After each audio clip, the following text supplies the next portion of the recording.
talkSPORT Sports Update with Trusted Trader. Find top-notch tradespeople in your area, all who pass the Trusted Trader 15-point assessment. Talk Sport.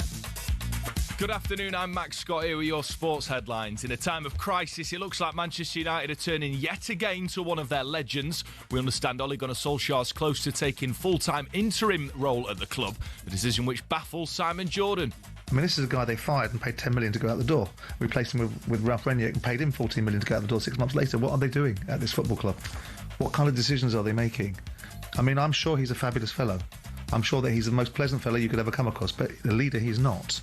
Longer term, United are looking for a permanent manager. Oliver Glasner's bookies favourites. He says he can't bet on it because he's not allowed, and he's keeping his cards close to his chest. I also can't give insider information because then I'm breaking my contract. So again, I'm Crystal Palace manager, and I think it just makes no sense and it's wasted time also for you to ask many more questions. So I don't talk about any other club than about Crystal Palace. Palace Villa's live on the talkSPORT network tonight, along with every other midweek game. With West Ham now 7 points off relegation and Nuno Espirito Santo's future hanging in the balance, former Hammers boss Harry Redknapp told us whether he'd be willing to take over. I'd work for nothing. I mean, I'll be honest with you, I'd go in. I love it. I'd go in anywhere. It has not been West Ham. I'd go anywhere. If someone rang me out, I'd go and do it for nothing. I really would. I'd enjoy it. You know, it's not the money. I'd enjoy going in and being around the players. I love it. We understand West Ham will consider changing managers for the second time this season, with former boss Slaven Bilic a contender to replace him. And in transfer news, talkSPORT understands Spurs have made a second offer of €15 million for Brazilian left-back Sousa. Santos rejected their initial €8 million bid. There's more transfer news at talksport.com. talkSPORT News. The US has seized an oil tanker with links to Venezuela, and 2 men who escaped from jail on New Year's Day have been arrested. talkSPORT weather with QuickFit. Today it's raining tyres in our centres, including top-notch brands like Pirelli. Visit your local centre or quickfit.com and book today. Wintry showers becoming confined to northern coast with outbreaks of rain and snow in the west slowly moving east. Clear spells ahead of this, allowing a widespread frost to develop.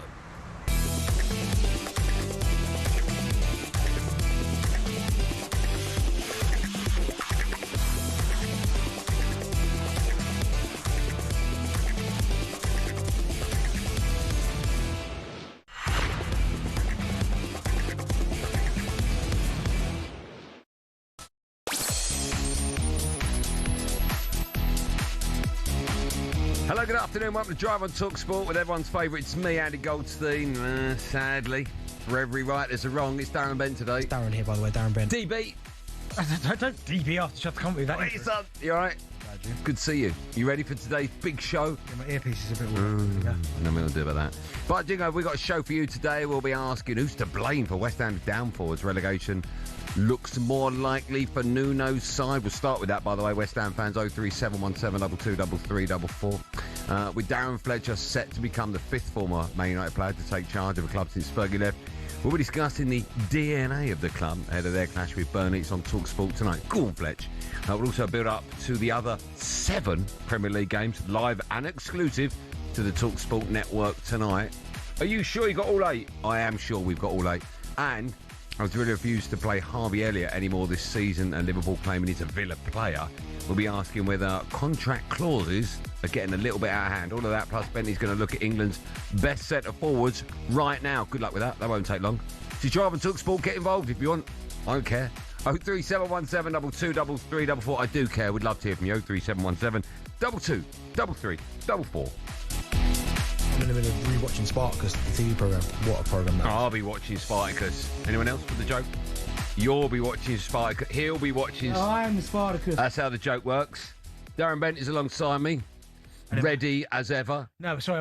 When I come in, I have to plug in the mouse, the keyboard. Apologies. Is that my fault? We're getting earlier. What? Well, the last show's still on. Get your Charlie Baker won't mind. No, how are you? What about you? I've got a question for you. You got a hoodie on. Yep. But you don't have the little rope pulls through it. Nope. Is that because they're lost, or is that just now the fashion? That's just the style. The 2 gold hoops. So out of touch, aren't I? No. Is that the style with all hoodies now? No hoodies have the little cord any bit. not all hoodies, but it's just one of those where That's one of the things. I just like to. What you got on your plates of meat? What you got? What you wearing? Oh no! Hey, listen, that was a boot room thing. Don't be asking me about my trainers now. Hey, trying to ask me about what I got on my feet. I'll be showing pictures of the shoes later on. Darren Bent's boot room. What a big show we've got. What are we doing now? Forget it. What's the matter with you? Look, all the. Sorry. Look at this. Right, this is me. No, it's only doing me. I don't own the place. You would agree with it. Yeah. What am I supposed to do with this? I know. Yeah, honestly. Please. It's like the BT Tower over, isn't it? I know. Cables galore. There's headphones in there and everything like that. Darren. Oh, Darren, it's nothing to do with me. No. I noticed you popped out to Holland and Barrett get some cold flu stuff. Are you all right? Yeah, I feel fine. But what's that? Lemsip. Oh. No, listen. What's the matter with you? I'm not ill, but... no one drinks Lemsip for fun. I woke up and I thought, and this other, rather than let it fester, get rid of it at source. Get rid of it means you've got something. You don't get rid of nothing. No, but get rid of the what's the it? The little feeling that I felt when I woke up this morning. How you feel on a scale of 1 to 10? 9. I played paddle this morning, so I'm fine. All right, okay. But just in case. If that drops to 8, will you let us know throughout the show? No. It'd be funny that if I didn't let you know. No, like DEFCON 7, do you know what I mean? I won't let you know. If I'm getting it, you're getting it. Why? Why would you want that? I've just got over it. In fact, I'm still not over it now, by the way. Because we're inseparable. I've got a month's worth of... When I wake up in the morning, I'm like, I've got to unblock this nose. That takes a lot of unblocking as well. While Darren is sorting out all these cables, let me tell you what's coming up on today's show. We've got a real busy show. I'm very excited about it. 8 games tonight in the Premier League. I mean, that's impossible. Is that too many? That's a great question. 8 games kicking off at the same time. Well, I'll tell you why it's not, right? Because even if there was 3 games and your team was playing, you're still watching your game. Yeah. So if we're all watching our team tonight, it doesn't really matter, does it? Mine plays tomorrow. I'm watching that. What one will you be watching tonight? See, I you know what? So, us as football fans, you start to think. So I'm thinking I might watch City, right? But I'm thinking if I start watching, they're going to start winning and stuff. Are you on that? So I'm not quite sure what game to watch, if I'm honest. We'll smash Burnley tonight. You got to watch Man United. I might watch. Well, listen, Bournemouth Tottenham would be a good game. Is that Bournemouth? Yeah. Oh, that's a tough game for Spurs. You think they're going to lose that? I tell I'm watching tonight. I know what you're watching. Newcastle Leeds. Nope. Okay, go on. Palace Villa. Why was yours that? It's a good game, that. Why was yours that, guys? Villa's record at Palace ain't great. You made a fool of yourself then. That would be great. Oh, Burnley Man United, that's a big game, that. That'd be a massive game, yeah. We'll talk about that a bit later on. Talk about Harvey Elliot as well. Very bizarre when these clauses appeared. If you play X amount of games, you get X amount of money. If I'm an agent, I'm not putting that in my client's clause. Yeah, but if he's desperate for a move, you're an agent. Get the job done without that. Easier said than done. That it is easier said than done. You're right, Darren. So lots coming up between now and 7 p.m. But we're going to start off by looking back rather than forward because West Ham, they look destined for the Championship, don't they?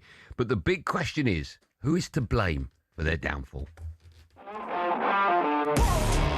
He steps up, right-footed, and drills it through the middle of the goal and into the back of the net. And Nottingham Forest have come from behind to lead at the London Stadium. I mean, I don't think Nuno is not the answer. I don't think that the answer is to fire Nuno. To anyone that's in the know about football, he is next. And this result, it does feel... The last 2 games, the 2 teams he managed, Wolves and Forest, he got beaten both. I just think it's a mess, and I look at the teams above them, and I think they've got a lot more. And in the darkest depths of winter, West Ham United have started to feel even colder, even darker, and their prospects have got even worse. Oh dear, West Ham, they look in real trouble after a 2-1 defeat at home to Forest last night. It leaves them 7 points clear of safety. Many fans decided to stay away from the ground last night. The gaffer Nuno Espirito Santo spoke to talkSPORT after the game with Ian Abrahams and said that his side can still turn things around. We have to keep believing that we can have a good run. And change things. I believe. Finally, when you put your head on your pillow tonight, you'll look back on the 2 defeats, Wolves and Forest. Ultimately, do you think that might be what determines your season? The feeling will be the same, but the analysis of the game is totally different. I think today we did enough to win this football match. What do you think about when you put your head on your pillow at night? When did you last change your pillow? Oh, I've had my pillow. That's the question I've been asking everyone today. I've had a pillow for my one's Temper pillow years. Yeah, but obviously change the pillow sheets all the time. The pillow case? Pillow case, yeah. Yeah, but the pillow, you should change your pillow. No. Mine's rock hard, man. Now, let's talk about the game, shall we, rather than Bentley's rock hard. Well, listen, we spoke about this in great detail yesterday, right? Yeah. No need to boast on National Radio, Darren. You're an idiot. That's all I'm saying. No need to gloat. I predicted West Ham would lose.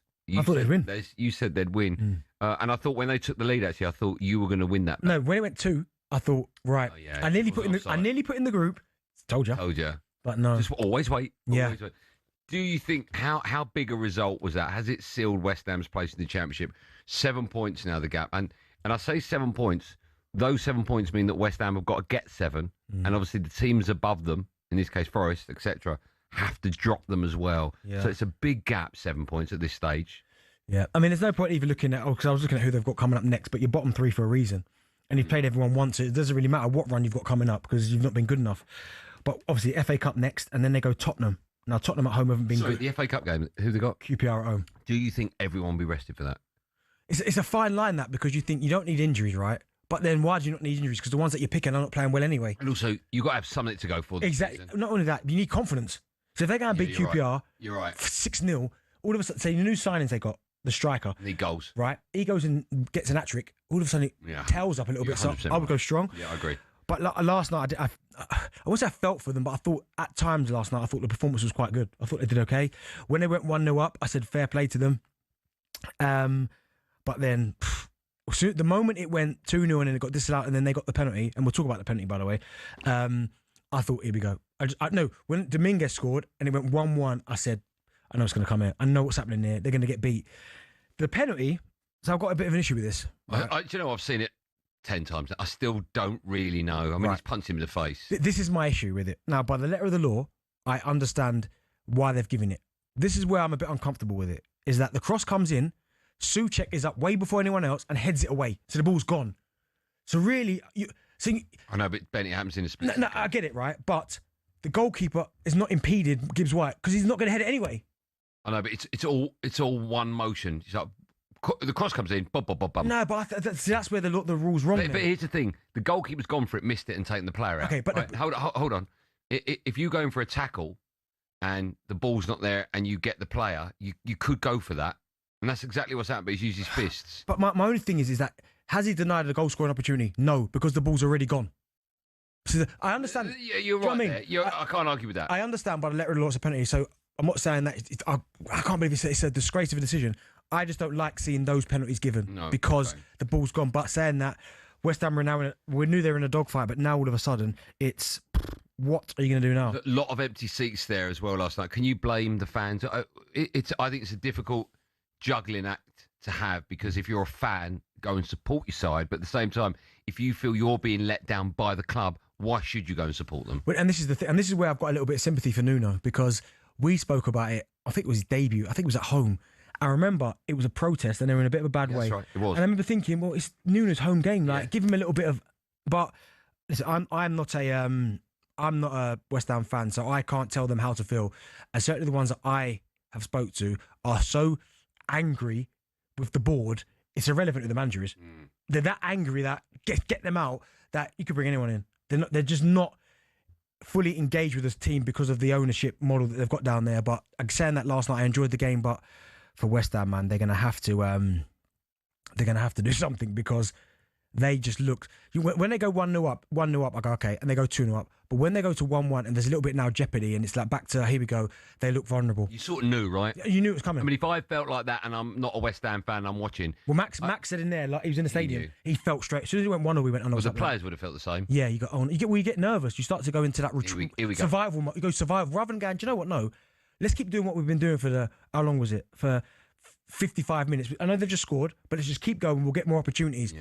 But they almost you go into survival mode and go, oh no, just hold on to what we got. And ultimately, you invite pressure, and that happens. What do you do with the manager? You can't have 3 managers in one season, can you? I've had it. Where was that, Ipswich? No, I had it at Charlton. Charlton. I had Ian Dowie, Les Reed, Parge. Okay, when Parge came in, can you remember how long was left of the season? He came in, I think, maybe around January time. About now? Yeah. Insane or not? Nah, because he came in and they give us a real, give us a little bit of confidence. Did it work? Yeah, it did. But we went down ultimately, but so it didn't work. No, but it did work because we got ourselves out of it, and then sloppy mistakes, we let him down again. Okay, so for you got that the sort of we got the bounce, and then we just went flat. Yeah, flat. Okay. But no, I think for West Ham, where they go now, it's if whoever they appoint next, if they decide to get rid of Nuno and bring in another manager, it's gonna have to be someone who is either a big name or someone who's been connected to the club before, who has given them a little bit of, not success, but a little bit of, I love watching these teams play. Yeah. Just, it's got to give them something. Okay. 2 questions. One, who's to blame? I mean, the board for years and years. I mean, some of the appointments have been Lopetegui one's the one I still. We want to come away from the football that David Moyes plays, so we're going to take Lopetegui. That is insane. Yeah, and the players take some of the blame as well because they've not been good enough. Second question: are they down? Not yet. Not yet. Not yet. Still a chance. Yeah. Okay. One more question: would you fire the manager? No. So I like Nuno. Okay. But I agree with you. I think he can get it right, but we don't know if he's lost the dressing room. Yeah, that's the thing. If the players are not playing for him anymore, then he's finished. West Ham fans, I know you want to talk about your side. I feel for you. I personally know where the problem is, and that's the owners. But what do you make of what's going on? And you've still got a chance to stay up, says Darren Bent. What do you make of it all? Pick up the phone. We'd love to hear from you this afternoon. Busy show.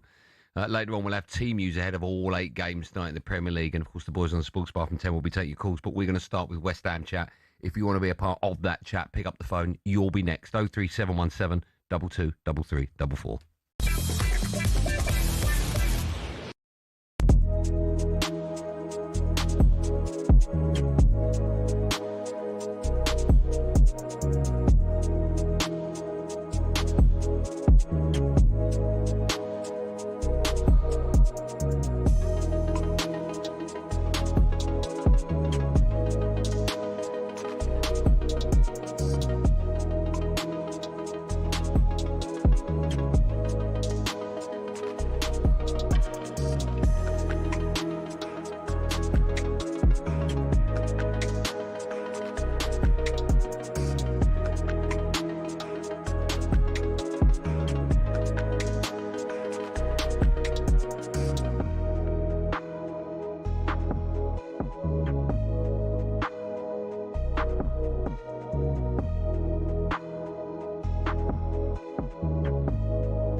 Straight up talkSPORT. It's me, Andy Goldstein. The legend that is Darren Bent alongside me. And we've got him for the whole 3 hours today. How about that? Still to come, we'll be ranking... Hold on, what's the rest of it say? Sorry, ranking England's... What's wrong with you? What's wrong with you? I couldn't read the paper. Why are you coughing over me? Over you? I'm over here. Well, do you know what? I listened to Brazil this morning, started coughing, and then who was alongside him? Was Gabby. It Gabby. He went like, "Are you all right, Al?" And he went, "Oh, I just got a tickle in my throat." And I was like, "Oh, that don't sound good. You're coughing." It's a tickle in the throat. Yeah, but it's not good, mate. Why not? Well, what do you think? Well, you had a cough for about 6 months. Yeah. Well, it wasn't 6 months, about 6 weeks. Yeah, what's wrong with your voice? And then I was... No, my voice is fine now. It's not. Well, it is. And then I think you'll find it pays the bills. But then I was ill, that's what I'm saying. No, I'm fine, mate. Oh, I'm not happy. I bet you're not into my... Hello, Max, I can't come in. Just quickly, Oliver Glasner has admitted that Mark Gay will join Man City this month if they receive a high enough offer. What, he said Man City named them? I'm just telling you. I'm just reading him words out in front of me. Okay, wow. Take it up with Joseph. Nah, listen, if Joe read it, I believe Joe, because Joe's the guy. Okay. Right, let's take your calls. What is the reason for West Ham's downfall? Bentley thinks they're going to stay up. What does Leo, the West Ham fan, make of it all? Hello, Leo. Leo? I've got Leo in front of me. Is your name Leo? Lee. Lee! Oh, I'm only an O short of it. Hey, put your glasses on. I couldn't see properly. Sorry, Lee. You are, mate. Although, Lee, if we were like on the football pitch, you know, like all footballers shorted each other's names, like Bent is Benty. I'd probably be Goldie. I'd probably call you Leo. No, you wouldn't. You go Lee. No, Leo, give us a ball. Leo, I bet you're called Leo with your mates. Should make it longer. Yeah, it's got to be an O or an E or Y.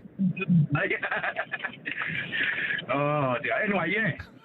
The problem stems from the owners, doesn't it, really? It has been for a long time. No one really wanted them. Lee, what are you doing? Sorry? Well, you can hear noise like you're typing. What are you doing? Oh, I'm driving a lorry. Oh, fine. Okay, carry on. I thought you were on a typewriter. Go on, carry on, Lee. Yeah, it's just mismanagement across. It's whether it's the appointment of managers since Moyes, or even before Moyes, to be fair. The transfers, it's just been horrendous. It's never got the main targets because of the price. So they've gone down the list and got the cheaper options, and they've never worked out. Now probably get proven by these two who just come in, unknown quantities as strikers, and they want to let go of a proven Premier League goal scorer. It's crazy. Are you going down, Lee? Yeah, we're going down, mate. I said I was on before Christmas, and I said we was going down. We needed a miracle transfer window, and it ain't going to happen. We ain't got no leadership in that team. Yeah, that. Thanks for your call. That's the problem. A lot of West Ham fans have said. Yeah, I mean Declan Rice was probably the last one. Right? I mean, someone's put here Bowen will go down as a West Ham legend, but he's the worst captain ever. Oh, that's a bit harsh. That ain't me. He's a West Ham fan. He said we're going as a club legend. Yeah, but worst captain ever. Yeah, well, he's not Noble, is he? He's not Declan. No, they're the last two. Okay, Glenn's up next. Hi, Glenn. Hi, Andy. Benny. How do you, mate? You all right? No, not really. Go on. West Ham supporter, 60-year-old this year. I was a Golden Sullivan fan. Best David Gold dearly departed, but enough now. I mean, how many more bad appointments? Yeah, it's firmly with them now, Sullivan and Brady. Where's it end? It's firmly with him. What happens? Exactly. Glenn, sorry, Glenn. Let me ask you a question. What's the last? When's the last decision, or what was the last decision they got right in your eyes? Great question. Well, taking Moyes on, but I actually agreed the second time taking him on. But I actually agreed with the majority of people there. The football weren't the best, but the downward spiral started with him in the second half of the season. Of his last season, the downward spiral started with David Moyes. And they was probably right to get hold. But what do? They get the best who's available in what they think, who they don't have to pay compensation to. Why aren't we going and getting Scott Parker from Burnley or someone like that? Pay the compensation and go and get him. Let me ask you. He retired ages ago. No, but Scotty Parker, right? Like, I understand. Listen, I love Scotty. I think he's doing a great job at Burnley, right? But you can't tell me Scotty's a better manager than Nuno. Nuno just got forced into Europe. No, but I agree with you, but he's looking for that ex-player bounce, right? I mean, he's looking for the Solskjaer. That's what they're looking for. I understand that. Well, I don't agree. I don't necessarily agree with the Solskjaer thing, but I understand why they would do it, right? But we're not talking Man United. But with West Ham, have I got time for one more, Joe, or not? Joe says, yeah, let's speak to them rather than me waffle on. Hello, Sam. Hiya. How you doing? You all right? I'm good, man. How are you? Yeah, good, thank you. Thanks for allowing us on the show. Our pleasure. What do you want to say, pal? Just a quick one. There was a few things, really. So I agreed with what Darren said. It was quite a bit of breath of fresh air mention about VAR, really, because I'm getting to the point where I don't even know the rules anymore, and I think a lot of people are the same, really. It's 1 minute it's tolerance, the next minute it's not. Look at the Florian Wirtz the other day. But when it regards to like the board and stuff, the bit I didn't get was the fact that personally I weren't a Moyes out person because I think I'm used to West Ham and in the Championship, so I think he established us into a good club. But then the owners let him down, I think, because he wanted Scott McTominay and he wanted Harry Maguire, and Man United might have come in with a higher offer, but I think he warranted being backed, and I think we obviously let him down. And with the Nuno, I don't think that don't look like a team that weren't playing for the manager. I just feel like at the minute when luck's not on your side, it's not on your side. And yesterday was a prime example watching that game. But I also think the fans leaving that early, whether you hate Brady and Sullivan or not, you sometimes got to get behind your team. And when we went 1-1, honestly, the floodgates just opened. Can I ask, right? And I hear what you're saying about you got to get behind your team. But what about if the fans feel that the owners aren't getting behind the fans? No, I agree to a certain extent. No, I do agree to a certain extent, and they have let down. I think their biggest mistake was the Lopetegui appointment. I didn't get it. I didn't get any of our transfers. West Ham are a team that I've watched for years that we don't really have a lot of the ball, so I never got the full Krog signing from word go. It never made any sense to me. We've always played well with strikers like Antonio. Sam, when's the last time you actually enjoyed watching West Ham play? Probably the European nights, to be honest, and pretty recently. I didn't think it did. Don't get me wrong, it dipped a bit with Moyes towards the end, but he gave me some of the best years that I've ever had as West Ham. I think that's the thing. I think I understand. Well, I don't understand, but I do in terms of the style of football. But West Ham, if say Moyes was still in charge now, they wouldn't be in this situation. 100% right. They wouldn't be in this scenario. No, you are right. So it's a little bit, I know it's not all West Ham fans, but it is a little bit a case of be careful what you wish for. Because he's gone, they've hounded him out, the ones that wanted him out. Yeah, that's fair. And now look. That's a fair point. Still to come, we'll be ranking England's current centre-forward options, but first it's time for No Googling, one of 3 today. On the hour, every half hour. No, that's wrong. Every half hour on the hour. That's right. Bro, just read the Google out. Well, I was just trying to work out that in case people are new, they're going, I like this, what is it? I'm just telling them that 5:30's the next one. Who's the manager? The last time West Ham went 10 Premier League games without a win. Right? It's happened a few times, that. So. Well, the last one was quite a long time ago, actually. That bad? Yeah, the last one was over 15 years ago. I know it is. What was his surname begin with? No, you're wrong. Who do you think that was? The Mal. Who's an R? The Mal. Okay, well, you got it wrong. So that's all that matters. All that and loads coming up between now and 7 on a very busy day that sees 8 games in the Premier League, all live on the talkSPORT network tonight. We'll have team news for all 8 games in today's show. This is Drive on talkSPORT.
But the contract on the table again, Ollie could be at the wheel. It's our understanding that Ole Gunnar Solskjaer could be in line for a sensational return to Old Trafford as interim boss. Simon Jordan says the decision-making by the top brass is baffling. I mean, this is a guy they fired and paid 10 million to go out the door. Replaced him with Ralph Rangnick and paid him 14 million to go out the door 6 months later. What are they doing at this football club? Well, some action guaranteed tonight. That's the interim before the interim. Darren Fletcher watching over Manchester United's trip to Burnley. He's admitted as soon as he got the job, he reached out to Sir Alex Ferguson. He echoed my thoughts, which I've always said, it's your job to do the best for Manchester United. When you're an employee of the club, it's your job to do your best for Manchester United. And it's something that, it's amazing when he says something that I try and live and believe every day. So it was comforting for me for him to say that. That one's live on talkSPORT tonight. At the same time, we'll take a whistle-stop tour around the Premier League as every game is live across the talkSPORT network or app. One man who's being touted for the permanent job at Old Trafford is Oliver Glasner. He played it coy, though, when asked. Again, I'm Crystal Palace manager, and I think it just makes no sense, and it's wasted time also for you to ask many more questions. So I don't talk about any other club than about Crystal Palace. And Arne Slot has admitted Hugo Ekitike is a major doubt for tomorrow night's blockbuster clash with Arsenal. He missed the 2-2 draw at Fulham with a minor hamstring issue, but still hasn't returned to full training. There's more on talksport.com.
One day. Why are you naming Tottenham managers?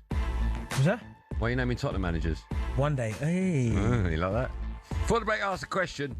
Who was the manager the last time West Ham went 10 Premier League games without a win? Give me the year. 2007. Curbs. Alan Kirbishley, yeah. Okay, they stayed up that year, though. I'll give you an extra 10 points if you can spell Kirbishley without one mistake. Curbishley.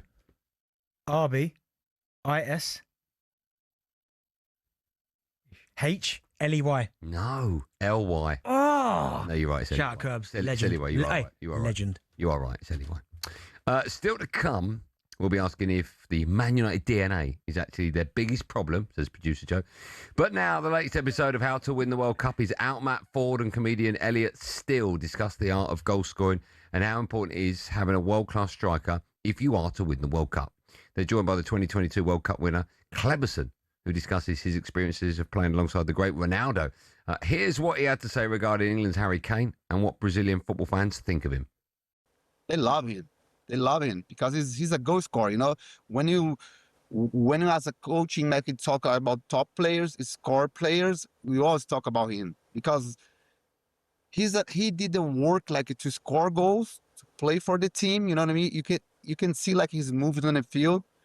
He always opened the space for someone. He always tried to do so much good stuff for the English national team. You know, he's a proper player, and in my opinion, he's a real example for new generation as the strikers. To listen to the full episode now, check out How to Win the World Cup podcast, available on YouTube and via your favourite podcast provider. New episodes will be available every week between now and the Summers Tournament in America. And of course, you can download 21 Minutes to Go, my favourite podcast. Why would anyone download? Just saying that. Just saying. Talk about Phil Harris. When's the Beach Ball podcast come out? Coming out soon, mate. When's that? We got another episode of the Beach Ball podcast today, Jack? Yeah, that'd be good. Now, Harry Kane, stay with England strikers. Harry Kane is, of course, set to lead the line yet again. Fingers crossed for England this summer's World Cup. But if anything were to happen to him, Don't. Goldstein, don't go down that road. Who is the best backup option? Dominic Calvert-Lewin has, of course, put his name in the mix with his recent run of form. A reminder that Leeds go to Newcastle. It's live on the talkSPORT app at 8:15 tonight. So we've got England centre forward stats per 90 minutes this season. League games only. Harry Kane. Sorry, this is goals per game. 1.5 goals per game. Harry Kane. I mean, just give me got 33 in 30 games. That's unbelievable. Yeah, 9 in 9 for England. That is unbelievable. Harry Kane averages 1.5 goals per game. Yeah. 43% conversion rate. I mean, what is ridiculous. Ollie Watkins, right? So remember that. Remember those two numbers, 1.5 and 43. Ollie Watkins, half a goal a game. I think that's still good. 25% conversion rate. Dominic Calvert-Lewin, 0.6, so a little bit better, 23% conversion rate. Ivan Toney, 0.9, so nearly a goal a game, but he's playing over in Saudi. 33% conversion rate. And Liam, you put Liam Delap in there. No goals, no percent conversion rate. Scored in the Champions League. No assists. Scored in the Champions League.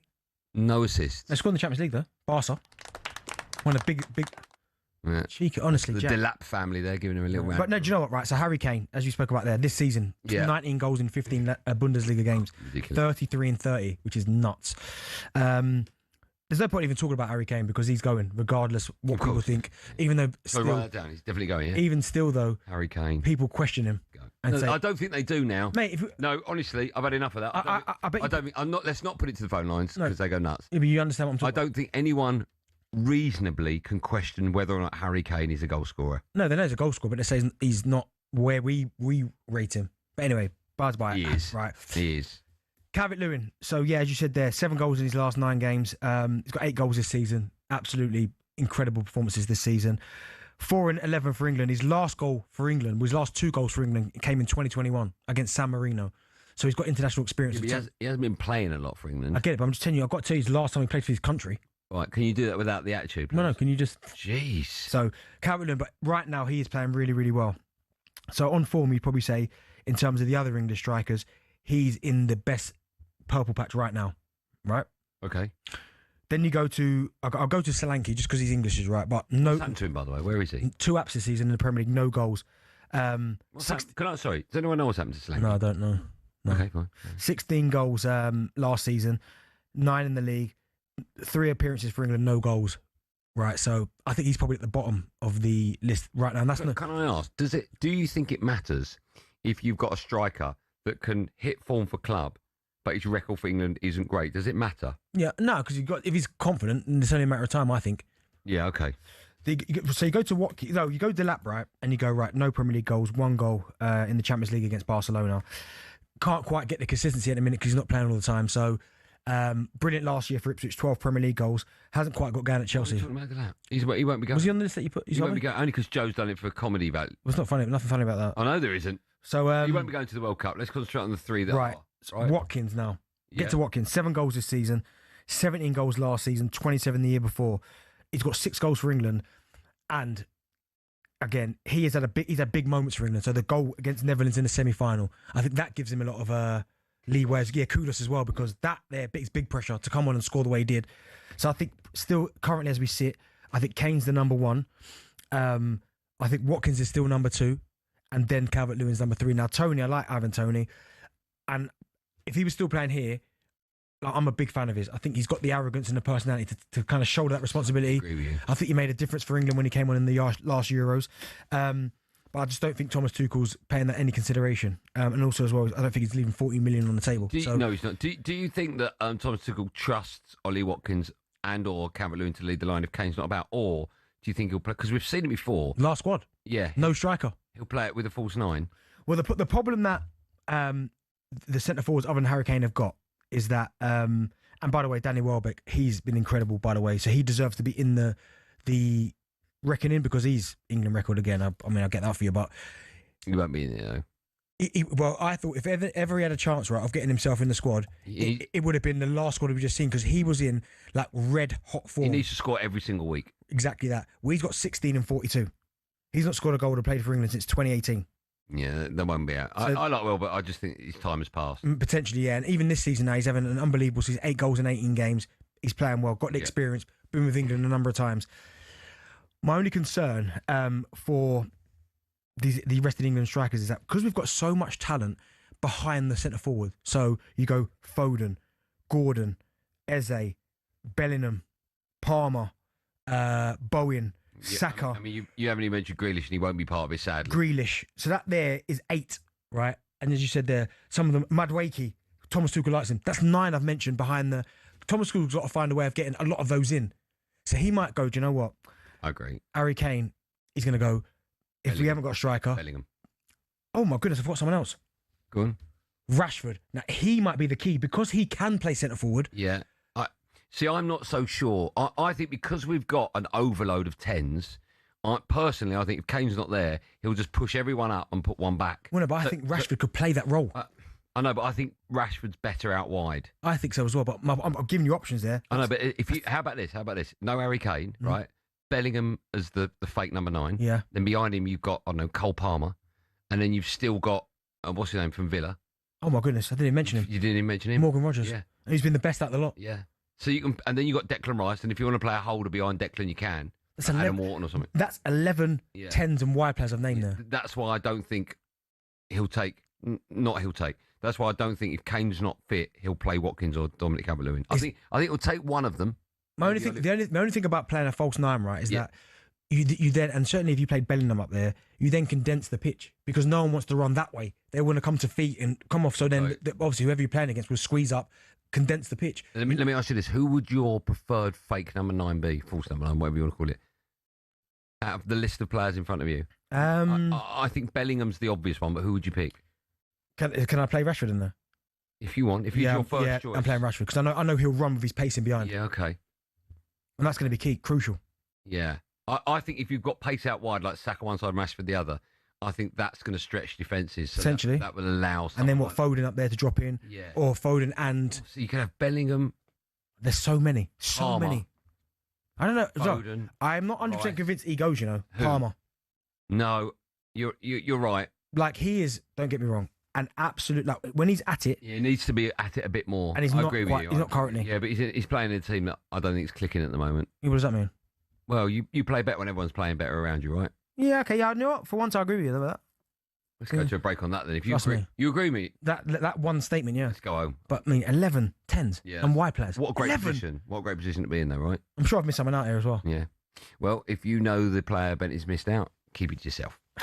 We've got 11. No, we haven't. We've got 8 Premier League games, all happening live across the talkSPORT network tonight. When we come back, we'll be looking at one of them. Burnley take on Manchester United. So from 5, United calls 03717223344. We'll talk a little bit of Harvey, Elliot as well in the middle hour. But we will be building up to every single game. We'll have team views ahead of all 8. I don't know how we're going to do it, but we are there. All 8 on the talkSPORT network. Every single game tonight in the Premier League live on talkSPORT. And, of course, that means a busy sports bar from 10 or maybe just after. If you want to talk all things Man United and or Burnley, let's not forget Burnley fans, you can phone up now and we'll take your details and we'll speak to you in 14 minutes' time.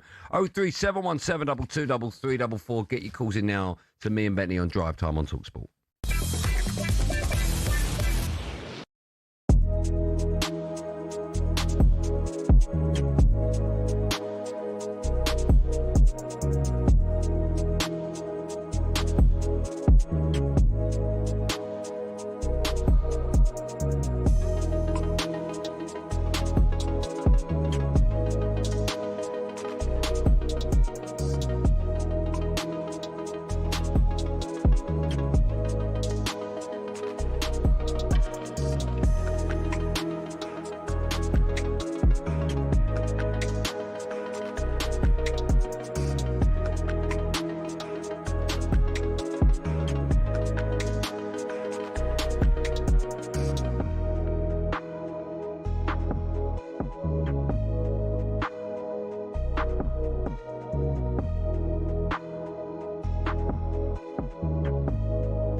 Driver talkSPORT. It's me, Andy Goldstein. The ledge that is Darren Bent alongside me. Still to come, we'll be asking if contract clauses are getting a bit out of hand in football. Just quickly, Gary O'Neill has been appointed Strasbourg manager after Liam Rossignol left for Chelsea. In cricket, head coach Brendan McCullum and director of cricket Rob Key will be given the chance to stay on and show they can improve the England setup despite that defeat in the Ashes. What do you make about that, Brendan McCullum and Rob Key? Yeah, great news. Yeah, well, just what are their strengths, both of them? No, it's about very, very positive intent, you'd have to say. Yeah. I like the way they play positive intent. I don't think they play. They like to encourage young players as well, so I love all that. You like that? Okay, yeah. Okay, they don't play. From 5, we'll be asking if the United DNA is actually holding them back. Is it? Reports, well, we're talking about that at 5.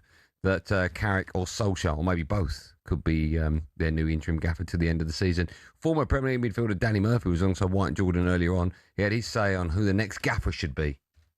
Carrick would be more sensible than Solskjaer. Managerial experience, very clever guy. He's not failed there before. Bringing back someone who's failed is bizarre. Keane would galvanise. And it's a temporary. It's not so. And he would be phoning Alex Ferguson for advice, I can assure you. Well, that's why they wouldn't go to Keane, I don't think, because the Fergie thing. But Keane would be great because the fans would just be ecstatic. I think Keane would be amazing, but there's no way that's going to happen. I just think Sir Alex. do you know what? I'd like to see Roy Keane, but I just think now that the football of today has changed from when Roy was playing. So I just think sometimes I think he might get results and he'll get respect, and rightly so because of what he's done in terms of a leader, captain, and performances as a player. But he might lose some of those more sensitive players very quickly. I know you're not a Man United fan, obviously. If you were going to choose one till the end of the season from Fletcher, I probably would have kept Carrick, probably. Or Solskjaer, who do you think should be the next one? Out of those 3, Fletcher, Carrick and Solskjaer. Why don't we talk about it at 5? Yeah. Let's talk about it at 5. Right.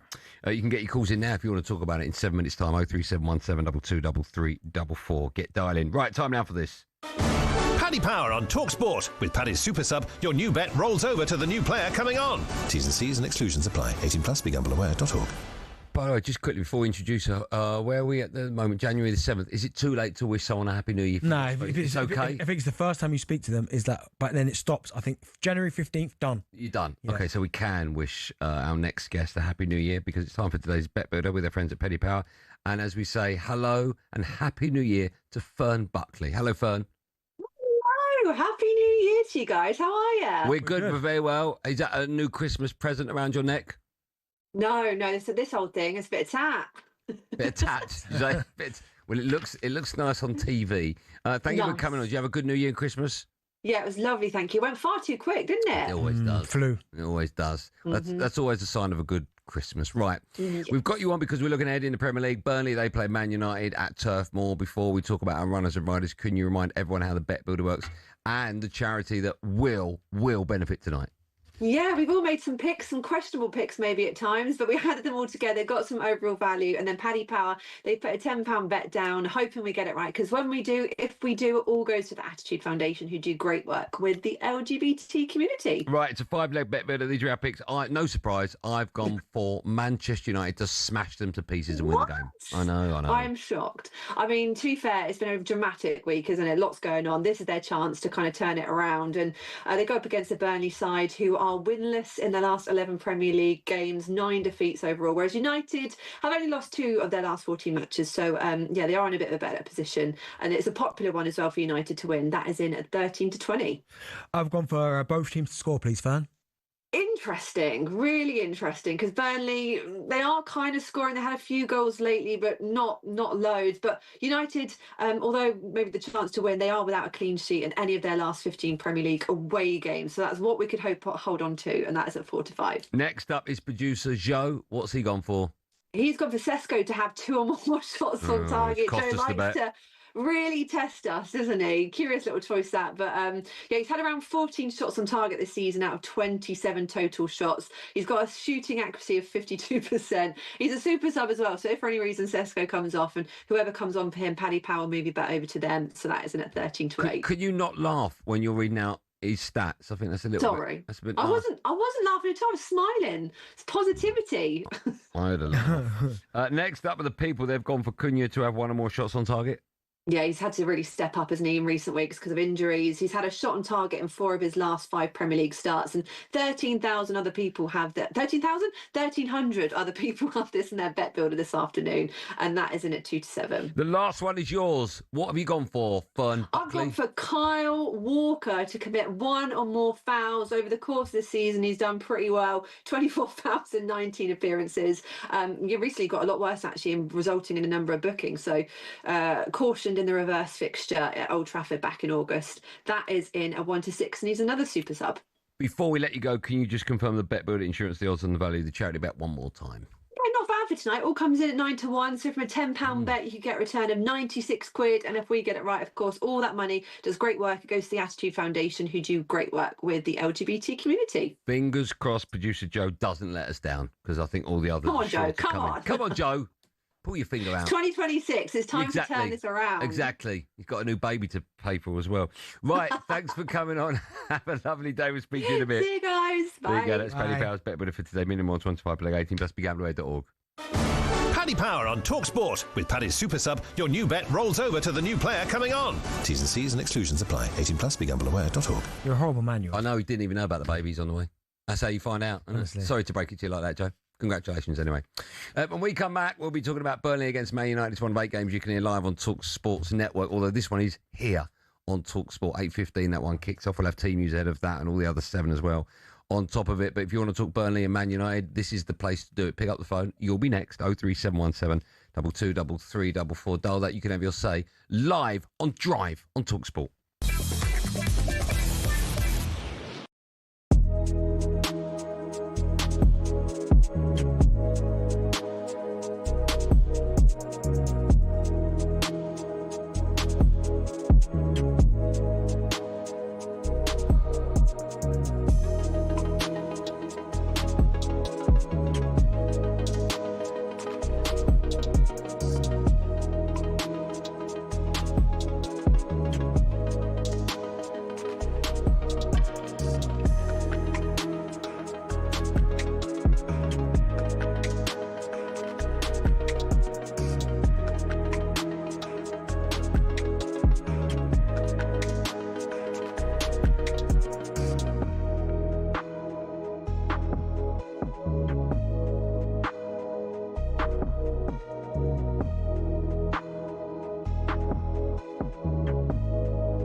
Put the contract on the table again. Ole could be at the wheel. It's our understanding that Ole Gunnar Solskjaer could be in line for a sensational return to Old Trafford as interim boss. Simon Jordan says the decision-making by the top brass is baffling. I mean, this is a guy they fired and paid 10 million to go out the door. Replaced him with Ralph Rangnick and paid him 14 million to go out the door 6 months later. What are they doing at this football club? What kind of decisions are they making? I mean, I'm sure he's a fabulous fellow. Well, some action guaranteed tonight. That's the interim before the interim. Darren Fletcher watching over Manchester United's trip to Burnley. He's admitted as soon as he got the job, he reached out to Sir Alex Ferguson. He echoed my thoughts, which I've always said, it's your job to do the best for Manchester United. When you're an employee of the club, it's your job to do your best for Manchester United. And it's something that, it's amazing when he says something that I try and live and believe every day. So it was a comfort for me for him to say that. That one's live on talkSPORT tonight. At the same time, we'll take a whistle-stop tour around the Premier League as every game is live across the talkSPORT network or app. One man who's being touted for the permanent job at Old Trafford is Oliver Glasner.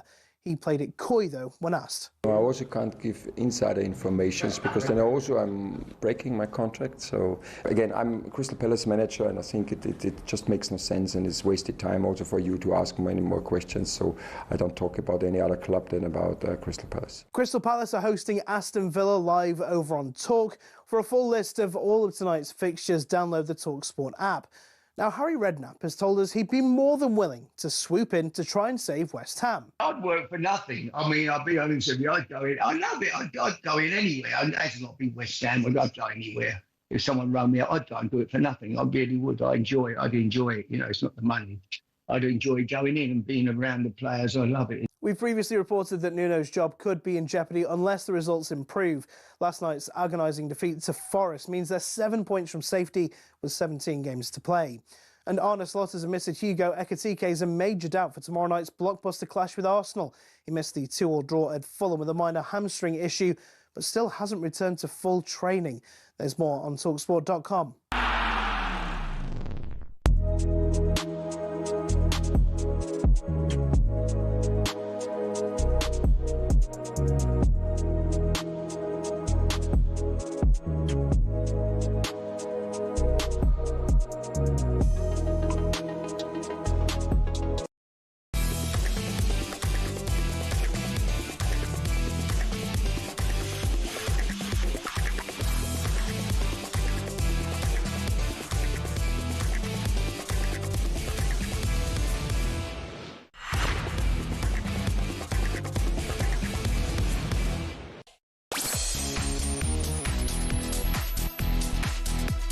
Welcome back to our number 2 drive and talkSPORT. It's me, Andy Goldstein, the sneaker freak Darren Bent here. Hello? Oh, Moose, I'll speak to you after the show, about 2 hours. No worries. All right, man. Still to come, we'll have team news out of every single Premier League game tonight on our show. And a reminder, you can hear commentary of all of them, all 8 on the talkSPORT app. But now we start the second hour with a question. Is the United DNA holding them back? I came here to be the manager of Manchester United, not to be the coach. It's been reported that Ruben Amorim has been sacked as head coach at Manchester United. Screams shambles to me a wee bit. I don't know what the answer is. Even before Amorim came in, I didn't know what the answer was. Blues emanate around Old Trafford. It's a complete mess. Manchester United 3, Burnley 2 from the penalty spot. A smash and grab in the end of this game. It's the small margins. If you're not clinical in matches and you don't take your chances, you know, you're always going to find it hard. That Burnley team, they're just on that borderline. They need to get the goals. Another bleak afternoon for Burnley, and it looks like the Clarets are already doomed to an immediate return to the Championship. It is only 6 points, but in saying that, it'll mean nothing if we produce a performance and we play like we did today. It doesn't matter how many points it is, you're never going to get enough points to stay in this division. Big one. Man United, they go away to Burnley. It's live and exclusive on talkSPORT tonight in their first game since the sacking of the smiler Ruben Amorim. They go into it 6 in the Premier League, level on points with 5th place Chelsea. Former midfielder Darren Fletcher, of course, will be in charge for this game. He spoke to the media for the very first time yesterday and was asked if he made contact with his former gaffer before taking the job. I don't like to make any major decisions or things without speaking to Sir Alex, and that's something I've done since I've been at the club and since I've left the club. And everything I do, I've got a really good relationship with Sir Alex, so it's probably the first person that phoned actually, so I wanted to speak to him first and ultimately to get his blessing, to be perfectly honest with you. I think he deserves that respect. I wanted to run it by him what he thought, and he was supportive of it, and he echoed my thoughts, which I've always said, it's your job to do the best for Manchester United. When you're an employee of the club, it's your job to do your best for Manchester United. And it's something that, it's amazing when he says something that I try and live and believe every day. So it was a comfort for me for him to say that. I'm really pleased with Darren Fletcher. He's a mate of mine. I'm delighted for him to have a chance. But he comes from a long line of players that have all taken charge of Man United since Fergie retired. Giggs, Solskjaer, Carrick, Ruud van Nistelrooy, and now Darren Fletcher. It looks like either Carrick or Ollie's going to be back again at some stage. Is this the right way to go about things, you think, when you're looking for a manager? I mean, they're all pretty much around the 50% mark, aren't they, in terms of their win percentage? Yeah. It's such a bizarre one because, again, when I look back at Ollie's record, at the time I remember slaughtering him, thinking, what is going on? Like, I think he got beat 5 by Liverpool, and I'm thinking, like, this is not what going like, the way I thought it'd go. And then I look back and go, because of what's happened now, and I go, actually, he weren't that bad.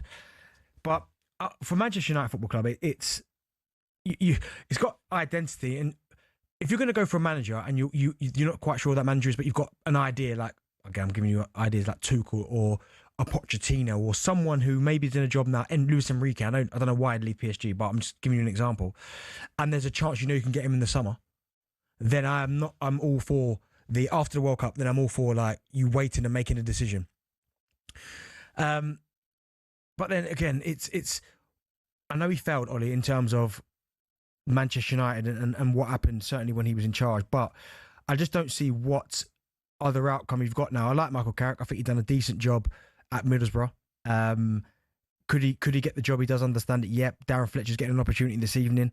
But if I'm honest, I'm not quite sure what the answer is, because as long as Man United have got a clear plan of who's coming in next, then I won't say it's irrelevant, because you need to start winning games and try and get yourself, because you're on the cusp of Champions League football, so you need to take that seriously and try and get yourselves in there. But as long as there's a clear plan and an identity of who you want to come next, so if you know you can't, even if you can't get him, but someone upstairs in the Ineos factory is going, listen, I want Tuchel next. Whatever we need to do to make that happen, let's have a conversation with him, see where his head's at. I know lots dependent on the World Cup. He's the guy we want. Let's do everything we can to make that happen. Then I'm all right with that. Sir Alex met with Omar Barada and Jason Wilcox at Carrington yesterday. Fletcher called in for his blessing. What do you make of him still being involved, Sir Alex, still being involved with decisions, still being involved at such a high level? Do you know what, right? Because your view and my view will be different, right. I imagine.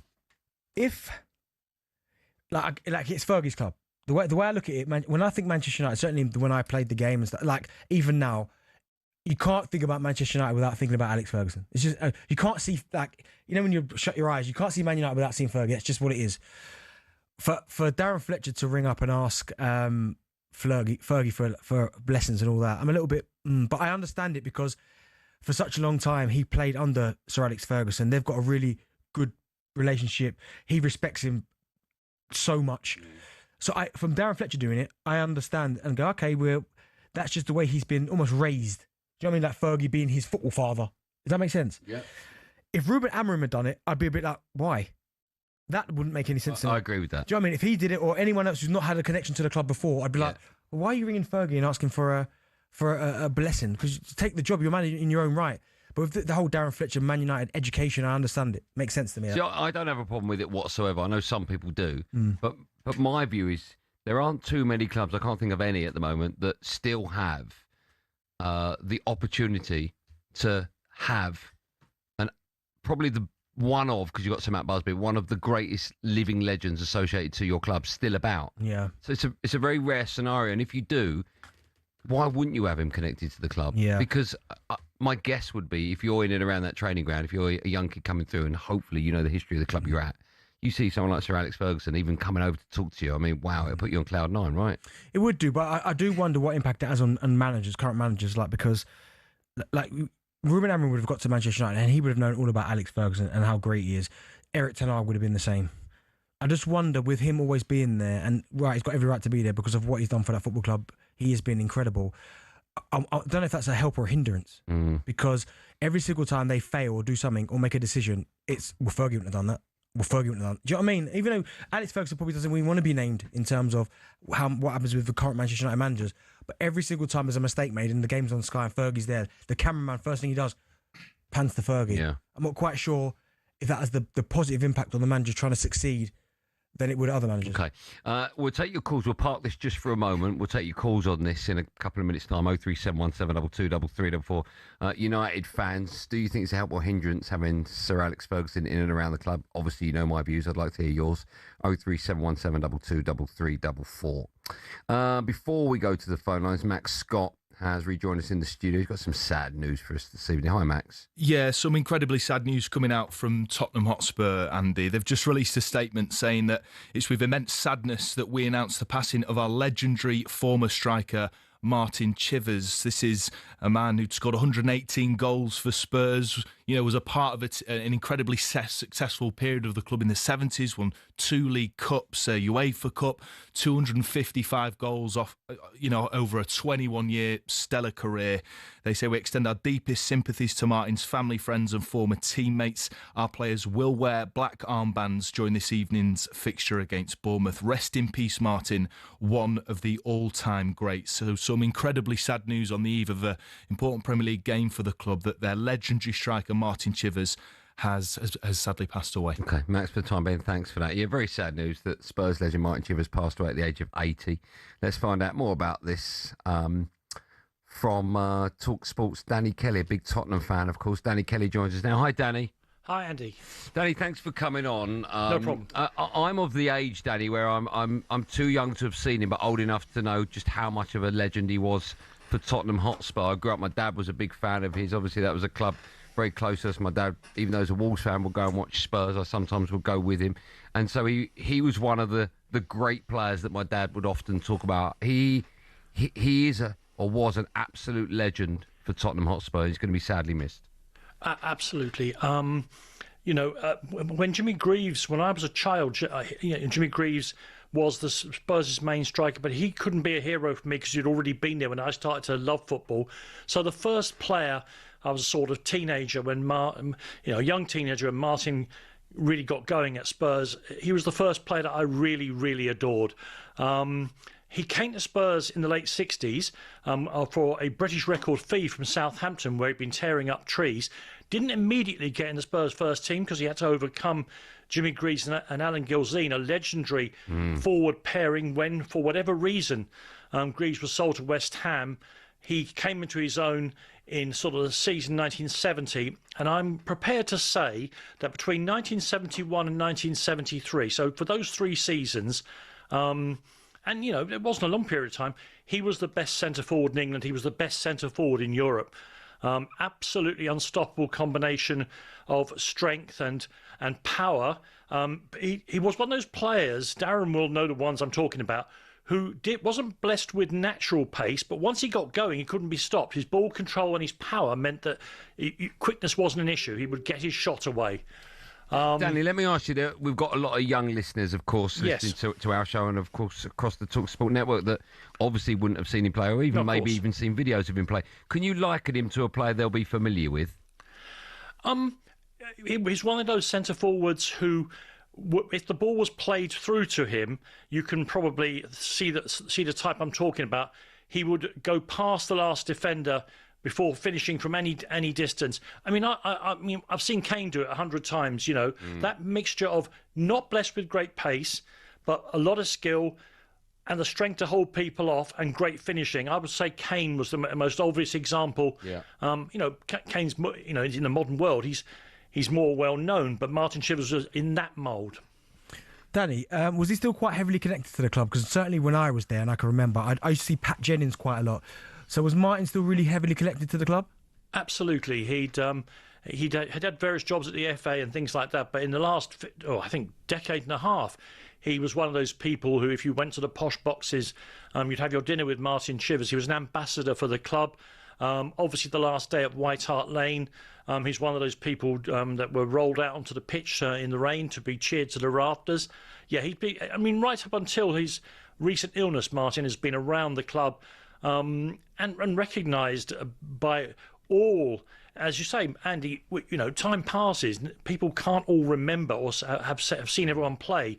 But because his picture is all over the place and because he was around the club, he was still very much, Darren, a part of Tottenham Hotspur. When the news broke, it was in the last ad break, I was talking to a couple of boys behind the glass, and I said, in my opinion, you can ask Spurs fans that are old enough to remember, I'll ask you as well, I think he goes down, without any shadow of a doubt, of one of Tottenham's top 10 greatest players of all time. He's certainly one of their top strikers of all time. Yeah. He's just below Greaves, Kane and Son. I mean, that is some company to be keeping. As I say, I'm happy to put my limited reputation on the line that he was the best player, the best striker in English football for about 3 years. He was a victim, of course. He started for England in the infamous game against Poland in '73 at Wembley, where England had to win to qualify for the '74 World Cup. They didn't. Martin was among those blamed and never played for England again. But no, he's one of the great Tottenham players, and look, it comes to us all. Every time you see a newborn baby, you have to be reminded doors close. Oh, I think Danny's door's just closed on the internet, but we were going to say goodbye to him anyway. But in case you're joining us now, just to repeat that very sad news, the Spurs legend Martin Chivers has passed away at the age of 80. Let's make some time, shall we, to hear your memories of Martin Chivers, a man that won 2 League Cups and the UEFA Cup with Spurs, making 24 appearances for England, scoring 13 goals. It's always great to hear memories of such great English players or footballers that have sadly passed away. I know lots of Spurs fans and lots of football fans want to have their say on all things Martin Chivers. So if you've got a great memory, maybe you were lucky enough to go and see him play when you were a kid, you went to Spurs, or you maybe met him in the high street. But if you've got a great story about Martin Chivers, we'd love to hear from you this afternoon. 03717223344. We're taking your calls on a very sad evening. Tottenham Hotspur legend Martin Chivers has sadly passed away at the age of 80.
and I ran out of the tunnel, come out of the ground there in that corner at Tottenham, and I just couldn't do a thing wrong. They made all the difference to me in the world. What a shot! Hit that one! Chivers second tonight! I prick myself sometimes, that I've got such a wonderful life. My beloved Spurs, a big part of my life, a second home. You listen to Drive on talkSPORT with me, Andy Goldstein, and Darren Bent. Still to come, we'll look ahead to all of this evening's Premier League football. But now, some sad news to bring you this evening. Tottenham Hotspur legend Martin Chivers has sadly passed away at the age of 80. You heard him there speaking on talkSPORT's My Sporting Life. Martin played for Southampton, Spurs, Norwich and Brighton, as well as various stints for a number of clubs around Europe. He made 24 appearances for England, scoring 13 goals in a career that saw him lift the League Cup twice and the UEFA Cup whilst playing for Spurs. Let's take some time now to hear your memories of the late great Martin Chivers. 0371 722 3344 is the number you've dialed. Let's say hello and good evening to Barry, a Spurs fan. Hi, Barry. Oh, hi, Andy. I'm exactly the same age as Martin, so I would have watched him throughout his career at Tottenham. Same age as would have been in the age group of the players when I watched him. It's brought a tear to my eye. The thing that always stood out, I mean, he was powerful as you described him. He really was a powerful player. But really, it's come back into fashion because he was Spurs' long throw expert. He could throw to the far post. And it seems that, the world has turned around in the 50 years. It's right way back in fashion again. But, it's so sad. But even in those days, players had their songs that the fans sung, and I wonder if the fans are old enough, those that are at Bournemouth tonight, to sing remember the Mighty Quinn, which was the hit, I think it was a King song. Come on without, come on within, you've not seen nothing like the Mighty Martin. Sorry, it's making my voice break up just to sing it. Are you okay, Barry? Yeah, fine. I'm fine. It's tough, right? It's tough. When you grow up, I'm guessing you're a Spurs fan, when you grow up idolising certain players, and Spurs at the time had some unbelievable players, and Martin Chivers was one of them. When you're the same age of these superstars and they sadly pass away, it's tough for everyone, right? Yeah, it makes you think of your own mortality, but, I'm exactly the same age, 80. Yeah. So, I watched him right through his career. Do you ever meet him?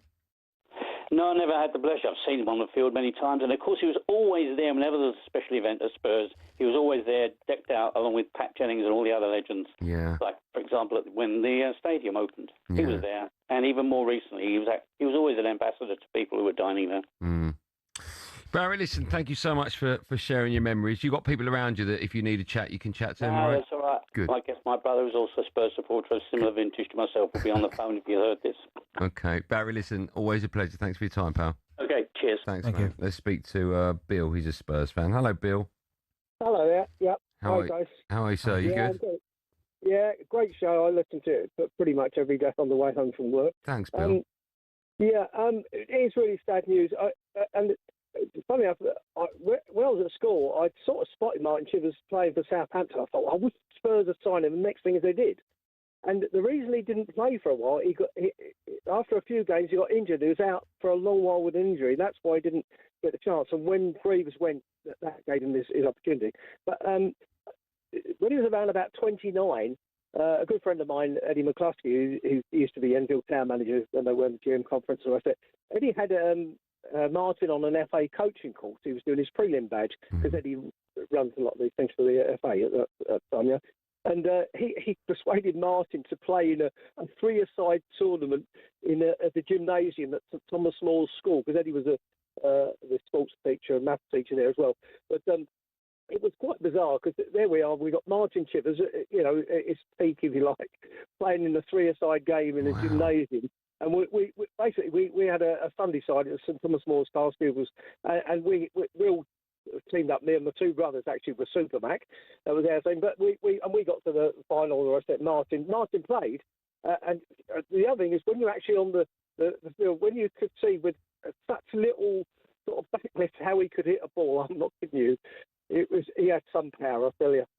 So were you on the pitch at the same time as Martin Chivers? Yeah, he was amazing. Wow. And just in the gymnasium, and he was, afterwards we had a chat with him, and he came for a drink with me and my two brothers and another couple of guys to the Eagle at Tottenham, and he was the most humble, real, smashing bloke. I can't tell you. He really was. And just like when you listen to him when he was just saying that bit about how he loved playing for Tottenham, I said, he was just such a down-to-earth, really humble person. You know, I can't say that. And he was a great player. At his peak, he was tremendous. You know, he was a superstar. Yeah. You don't get that now with these prima donnas, do you? Having a pint with you after the game? I cannot imagine it. I mean, Alan Gilzine used to actually come into my local pub in Sandal Road in Edmonton occasionally, and I said, again, just a very down-to-earth, normal guy. Nobody used to, like, he had some friends in there, nobody bothered him, and that, and he'd chat to anybody. You know, like, I can't imagine these days. Well, it's difficult for the players these days because, you know, I mean, Darren, I mean, even in his era, they're sort of, you're put onto a higher sort of pedestal, if you like, these days, and there's a lot of pressure on them. So I think it's a very difficult world for players today, to be honest. Bill, listen. It's very easy to criticise. Of course it is. I appreciate you sharing that wonderful story. Who won the final, by the way?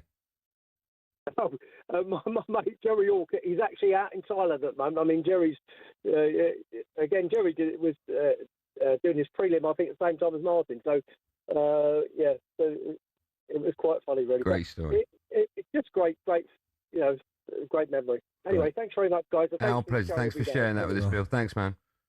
It is crazy when you think about certainly a couple of generations before me, when they used to finish the game, get dressed and just walk down the high street just to go to the pub, and no one would bother them. It wasn't as global as it is now, right? No, imagine that now. It's impossible. I mean, there'd be uproar. Wouldn't there be uproar? I met Bentley for a quick pint in the Eagle afterwards. No, we just finishing the game and just strolling down the high street. Wouldn't happen, would it? Some great calls there. Thank you for that. If you're joining us late, we had some sad news about 15 minutes ago, and that was that Tottenham Hotspur legend Martin Chivers has sadly passed away at the age of 80.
put the contract on the table again, Ollie could be at the wheel. It's our understanding that Ole Gunnar Solskjaer could be in line for a sensational return to Old Trafford as interim boss. Simon Jordan says the decision-making by the top brass is baffling. I mean, this is a guy they fired and paid 10 million to go out the door. Replaced him with Ralph Rangnick and paid him 14 million to go out the door 6 months later. What are they doing at this football club? Well, some action guaranteed tonight. That's the interim before the interim. Darren Fletcher watching over Manchester United's trip to Burnley. He's admitted as soon as he got the job, he reached out to Sir Alex Ferguson. He echoed my thoughts, which I've always said, it's your job to do the best for Manchester United. When you're an employee of the club, it's your job to do your best for Manchester United. And it's something that, it's amazing when he says something that I try and live and believe every day. So it was comforting for me for him to say that. That one's live on talkSPORT tonight. At the same time, we'll take a whistle-stop tour around the Premier League as every game is live across the talkSPORT network or app. One man who's being touted for the permanent job at Old Trafford is Oliver Glasner. He played it coy, though, when asked. Again, I'm Crystal Palace manager, and I think it just makes no sense, and it's wasted time also for you to ask many more questions. So I don't talk about any other club than about Crystal Palace. And Arne Slot has admitted Hugo Ekitike is a major doubt for tomorrow night's blockbuster clash with Arsenal. He missed the 2-2 draw at Fulham with a minor hamstring issue, but still hasn't returned to full training. There's more on talksport.com.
Tuning it.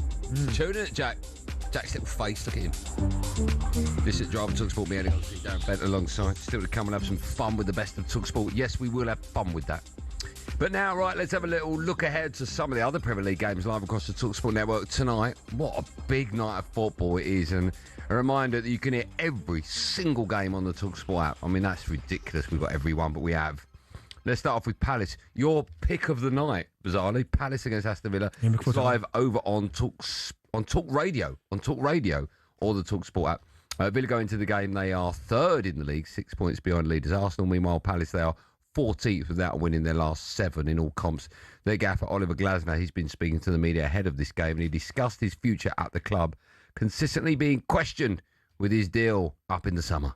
You can sign a new contract, like managers in the Premier League did this a year or at the end of last year. They aren't the manager there anymore. You can win trophies. 6 months later, you aren't the manager there anymore. So I think if you see the length of the contract doesn't mean anything about your future. So you could have, even if I sign a new contract, you could ask me every day, what's the future? Yeah, I think Ruben Amorim said he has 18 months left in this press conference, and he's not the manager anymore. Yeah. Do you? It's tough for him. It's tough for Palace. Do you think the uncertainty over his future, and you've got Mark Gurhey, do you think that's affecting Palace on the pitch at the moment? No, I think he's just tired. I mean, he uses the same. I think he's made the fewest changes out of any Premier League team because he's got. Is that a fact? Is it? It's a fact, yeah. Because you look at the squad that he's got, he's having to overplay the players. I'm sure he'd love a bit of squad rotation. So that's probably frustrating him as well. And then people come in and pick his best players, and he manages to keep them competitive, keep them going. So I can understand his almost frustration in terms of the club moving forward. Now, this is probably, and this is no disrespect to Crystal Palace fans, but club, really, really good club, really well supported. But it's probably not going to get better than this. What's currently going on right now? What FA Cup win, Community Shield. They could win Europe as well, although it's not going as well as they'd probably like. They've had some unbelievable highs in the last couple of seasons, so I can understand it. But I mean, this fixture is incredible. I mean, Villa haven't beaten Palace in the last 6. What, home or away? Home or away. So Villa haven't beaten Palace in the last 6. So you go back to 19th of May 2024. Yeah. Right? 5-0 Palace in the league. Then you go at Villa Park the very next game, 2-1 Palace. Then they draw. Then 4-1 Palace. Then 3-0 Palace. Then 3-0 Palace. Like, that's bizarre. Bizarre. Yeah. So Palace, certainly in recent times, have had a real kind of stranglehold on this fixture, but I think it's going to be a really good game. Villa are absolutely fine. Cool. Give me your view on that one. It's Palace against Aston Villa. It's live on Talk Radio or the Talk Sport app. 2-2. Yeah, okay. What do you reckon? I think Villa will nick it 2-1. If you asked me a couple of weeks ago, I'd probably agree with you. I think Villa will nick it. Right, let's move on. Talk about Chelsea. They go away to Fulham. That game is live on Talk Sport 2 tonight. Under-21 boss Callum McFarlane will once again be in charge of this one ahead of Liam Rossini taking over. I'm led to believe Liam Rossini will be in the stands for this one. He was asked how much pressure there is on the new gaffer. Obviously been appointed the Chelsea manager because they believe he can handle the challenges of the Premier League. So I don't think it helps him. I think any game at Chelsea you need to win. There's always big pressure on that, and he'll understand that as we all do. So I don't think it makes any difference. He's going to come in and put his stamp on the team, and we will all be behind him. Are you surprised that Liam Rossini isn't or didn't want to be, whatever the reason is, in charge of this team tonight? A little bit, but do you know what shocked me even more? That Fulham have only beaten Chelsea 3 times since 1979. Why are you reading out so many stats today? This is what I just said. Yeah.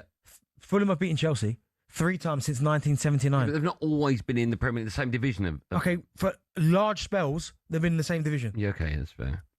I'm not saying that. That is insane. 3 times since 1979. How many is that? It's a lot.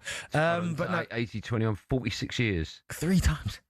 That's insane. That's what I'm saying. That might be the most nut stat. That is what I'm saying. So home or away? Both. So the last time they beat them, they beat Chelsea 2-1 in 2024. The time before that was 2023. Yeah. And then you have to go back to 2006, the last time before that. And then before that? Before that was 1979, where they beat them 3 times in a row. 77, 77, 79. Yeah. You was there, weren't you? Good game. Ball boy. Yeah, so, but no, yeah, I am shocked, but he probably wants to have an overview. But, I mean, if that's me, I just want to get there in the target. Just get going, man. Let's just get going. But, should be a good game. I mean, Fulham humdinger, as you'd say. Well, Fulham unbeaten in their last 5 league games. Yeah, played really well. What a goal. Harrison Reed. That's giving everyone a lift. Yeah. But no, yeah, and Marco, do you know what? He goes under the radar, Marco Silva. Very much so. I was having this conversation with a mate of mine yesterday. What day? Monday. Yeah, he goes under. Very much so. His contract's up in the summer, I think. Yep. So that's so that's another one you look at and go, where does he go? But do you know what? I can see another 2-2, well, you preempted me there. Chelsea, they go away to Fulham. It's live on talkSPORT 2 tonight. Darren Bent thinks it's going to be 2-2, right? No, do you know what? I'm going 2-1 Fulham. Are you? Yeah. Okay. Let's move on. Look ahead to Bournemouth against Spurs. That one is live on talkSPORT app tonight. Spurs have drawn their last 2 games against Brentford and Sunderland. Bournemouth without a win in their last 11. Yeah, it's nuts. Spurs boss Thomas Frank has been speaking to the media. He said his side are feeling good as they are just 4 points off the top 5. We need to look optimistic and positive on the future, but also understanding where we are and keep working very hard to improve and make sure we are ready against a very good Bournemouth team. Sort of feel as though for Thomas Frank now, Spurs fans are yet to really take to him, right? They are 13th, just 4 points off Chelsea in 5th. So whatever way you look at it, still wide open for them. I just feel at the moment every game for Spurs and Thomas Frank is like, we better not lose this one. Absolutely. Well, listen, Tottenham have got the second best home away record in the division. Yeah, but their home record's appalling. But they're away, so you think you think they're more comfortable. Yeah. I mean, only Arsenal have got a better away record than them. I didn't know that Bournemouth are winless in their last 11. Yeah, that's damning. That is. I mean, they play some good stuff, Bournemouth as well. They play against you. You watched the whole game, right? Yeah, they played well. They started off really well. See, I think that's a tough place to go and get a result. It is a tough place. I really do. But no, they start off really well. But I mean, 3-2 to Arsenal. There's no shame in that. 2-2 with Chelsea, good result. It was getting beat 4-1 Brentford. That was the one. That smashed. Drawn with Burnley, decent. Draw with you a lot. So they're always in games. Yeah. And they very rarely do they get kind of blasted out of there. I mean, it's happened against Villa, happens against Brentford, but and that's kind of in this run that we're talking about, that's really just been about it. It's been fine margins. But I still like Andoni Areola. I still think he's a good manager. Yes. You're about to lose, again, one of their best players. Because you've got to think last year, this is what people forget about Bournemouth. So they're about to lose Semenyo, who we both absolutely love. They lost Zabani. They lost Housing, went to Real Madrid. They lost Kirkes. That's 3 in the back 4. Gone. That's insane, right? They've gone. Do you know what I mean? So it's... Kepa played a lot last year. Yeah, gone. He's gone. So it's like... He's having to pick up the pieces, Andoni Areola. Tough, right? Tough. And unfortunately... I do feel, and forgive me, Spurs fans, but these are the type of games where if you're winless from your last 11, you've got Spurs at home, I do think Bournemouth will go, okay, this is where we get points. Yep. I just think Spurs are so inconsistent at the moment. They are, but Spurs are good away from home. Yeah. I think it's a tough one to call. Yeah. How do you see it going? Where is it? It's live on the talkSPORT app tonight. Bournemouth v Spurs. Benny, which way? 2-2. How many splinters you getting tonight? I said Fulham would beat Chelsea. So what are you talking about? Yeah, the one before that was 2-2, isn't it? Not 2-2s. What was the game before you talking about? I'm sure you said 2-2. No. You've never said a 2-2? No, I said 2-2, but then I changed and went Fulham, Chelsea, then 2-1. Attitude. Let's finish with Brentford flying high. 2-2. Against Sunderland, that was live on the talkSPORT app tonight. Brentford are 7th. They're unbeaten in their last 5. Meanwhile, Sunderland, they are placed below 8th. They're also unbeaten in their last 5. Brentford gaffer Keith Andrews, he's been speaking ahead of this one, said they won't be getting carried away just yet. Regardless of where we are, really, I've focused on the next game. I don't tend to look too further away from that. I think it's disrespectful to the league and what is a very, very demanding league. I think the league will tell you that. The points between 7th and 14th, very, very little, 3 points, I believe. Yeah, we just focus on the next one, which will be a difficult game. Honestly, doing a wonderful... Just a quick apology to Keith Andrews. At the beginning of the season, I said, no, he's brilliant. Yeah. I'll happily apologise. No, I need to be clearer than that. Like Keith Andrews, Oh, he knows. I've apologised a million times. Okay, yeah, good. I can't keep apologising. I haven't heard you say sorry. Sorry. I've said so. Keith Andrews, I'm sorry. Keith Andrews, I got that 100% wrong. I apologise to you. Say sorry. Sorry. Can that be the last time I do it? No. Oh, that's that. Thanks. Yeah. I know Keith listens to the show as well. Of course he does. Best show around. I'd listen to it if I went on it. Yeah, it should be a good game. This evenly matched sides. Difficult one to call. But I really listen. I love what Sunderland are doing under Regis Labrie. I really do. Why do you apologise to Regis? You said they go back down. No, I never said that. No, I didn't say that. I never would have said that. So even if I was being biased, I still wouldn't have done it. But I do really enjoy watching Brentford at home. Like they do score some goals. Talk about players leaving the club and honestly, strength to strength. I mean, I think Igor Thiago was brought in to replace Ivan Toney, but he had a season where he was out, and then now we're seeing how good he is. Kevin Schade, obviously, he's flying as well. This is going to be a really fascinating game, and I can see it being something like a... Don't say it. No, it's not 2-2. I bet. Oh, you want to say 2-2? No, do you know what I want to say? I was going to say 4-2 Brentford. Brentford or Brentford? Brentford, 4-2. Okay. Well, Brentford aren't playing, so what do you think the score will be? I think Brentford will... See, 4-2 just sounds a bit... And by the way, Sunderland have got 6 players at the AFCON. So that is incredible as well, that. Okay. If you see it as 4-2, say it. Say it with your heart. Say what you believe in.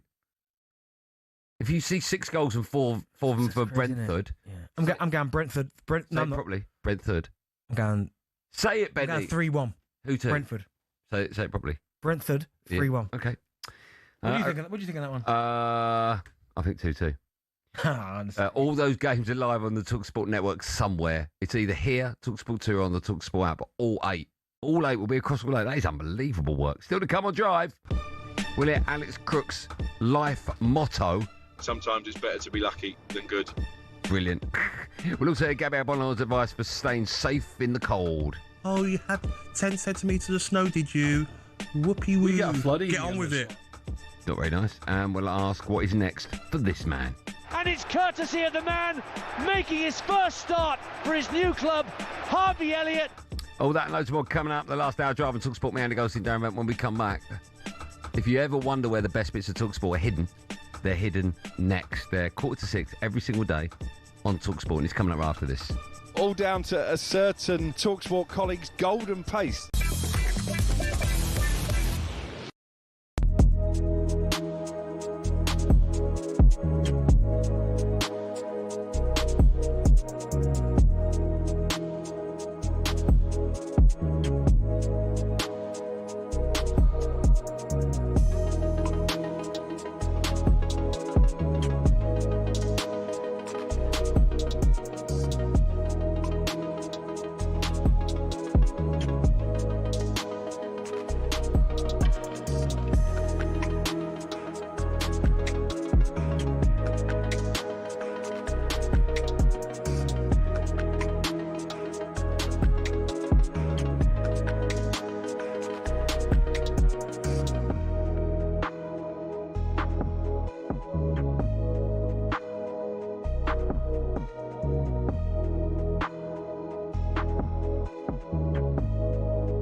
Driver TalkSport, me, Andy Goldstein Bent is still here, everyone. Still to come, we'll have team news from every single Premier League game tonight, all 8 of them. They're all free to listen to as well on the TalkSport app. We've got a game, Man United, away at Burnley's live here on TalkSport as well. Just quickly, Gary O'Neill has been appointed Strasbourg manager after Liam Rossini left for Chelsea. Time now for this, everyone. 26k for 2026 on talkSPORT. Yes, just 2 days to go to get your entry in for your chance to win £26,000. How mad's that? At 12 p.m. this Friday, we'll call the 26 grand for 2026 winner, and the £26,000 will be paid into their bank account that very day. How good is that? Don't miss your chances how to enter. For your chance to win, text the word WIN, W-I-N, to 83338. The text will cost you £2.50 plus your standard network rate. Or why don't you just call 0343 423 9761. Lines close at 12 p.m. Friday. That's when you need to answer your phone. If it rings, UK residents only 18 plus. This is a network promotion. Full T's and C's at talksport.com/win. So, for your chance to win, 26 grand, by the way. I mean, that's a life-changing amount of money. 26 grand. Text the word WIN, W-I-N, to 83338 now. Good luck, everyone. Good luck. Time now for this. Time for the rest of TalkSport, friends. You know what's coming. This is where we'll take the mickey out of lots of shows. Let's kick things off with this morning's breakfast show. Of course, we had sub-freezing weather conditions across the UK in recent days, but Gabby Agbonlahore's fed up with all the complaining. When it's too hot, oh, it's chaos. When it's a bit of wind, oh, it's chaos, and it's travel chaos. A bit of rain, oh, it's floods. Now it's snow, oh, we can't get trains. Do me a favour. I drove in this morning, no one on the roads. Exactly. And don't get me wrong, tomorrow might be a little bit worse because it could be snow and sleet. If it's dangerous, don't do it unless it's what is an emergency? The Americans must laugh at us. Oh, and the Europeans. They must laugh at us and say, oh, you had 10 centimetres of snow, did you? Whoopie-woo. We got flooding. Get on with it. Gabby, I can tell you now, the Americans listen to that show. They don't laugh at all. What's the worst thing about the cold weather? When it's wet, can't stand it. I could take freezing, but when it's wet, no, it's not for me. Oh, wait, I took Dr. Scooter Frank out for a walk the other day. It was so cold, I lost my bearings. Do we complain too much in the UK? Yeah, we do. It's because this country's not equipped to deal with anything. We're not in the country. What? Gabby is right. Every time there's snow, sleet, rain. Honestly, National Rail or National Travel just shuts down when there's any bit of heat. Jimmy Greaves on the line. Leaves. Now, what's something the UK can learn from America? What's something the UK can learn from America? Look, those clubs you go in. How to treat athletes. What does that even mean? You know what? I'll give you an example. Go on. When an American signs a massive contract, it's celebrated over here. You get absolutely crucified for it. You get pelters, yeah. The Breakfast Show returns at 6 a.m. tomorrow morning. Darts semi-finalist Gabby Bonner be back alongside Alan Brazil. Well, on to last night's sports bar. Cundy and O'Hara were asked to name 5 Portuguese players in the Premier League. Here's another example of high level of football knowledge. I got 21 seconds to go.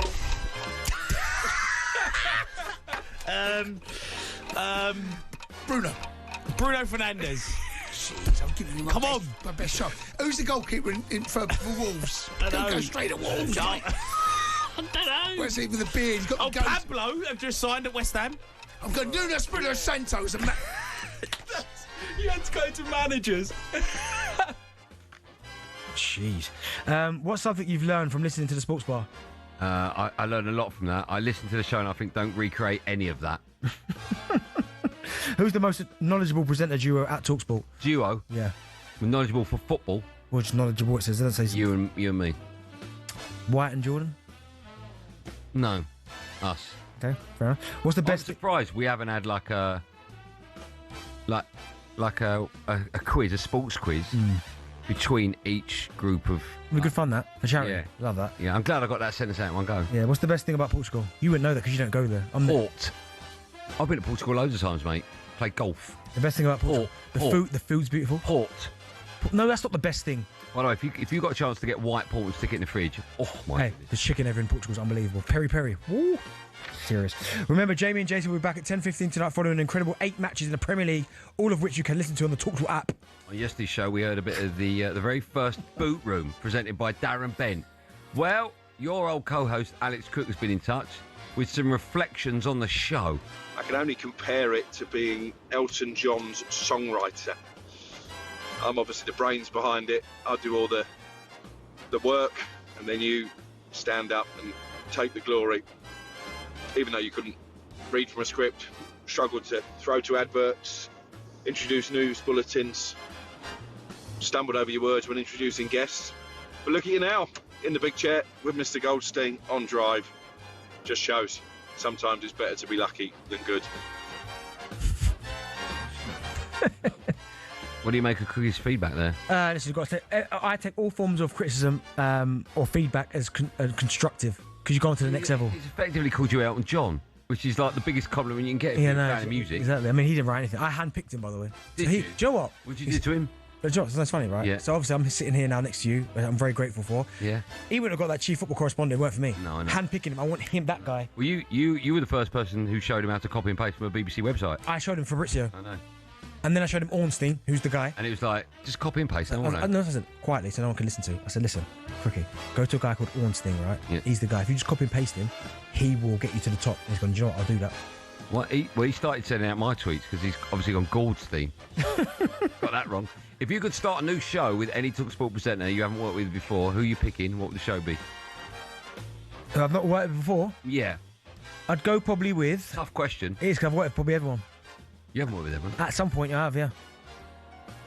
Have you? Danny Kelly. My first couple of shows, Danny Kelly and Sam Jordan. Paul Hawksby? Oh. Hawksby and Jacob. I'd love to have a go with them. What would it be called? Hawksby, Jacob and Bent. Brilliant. Reminder, you can still find the boot room. Oh, sorry, if you can't find the boot room... No, listen. A reminder. Gee, honestly. A reminder. And I can't read things. A reminder. Look at people laughing. Right, the boot room's been cancelled. Meanwhile, check out 21 Minutes Ago podcast. Do you know what's funny, though, Jack? Way, no clips, no clips. On the 21 Minutes Ago podcast this week, just by downloading it, you win a free housing estate.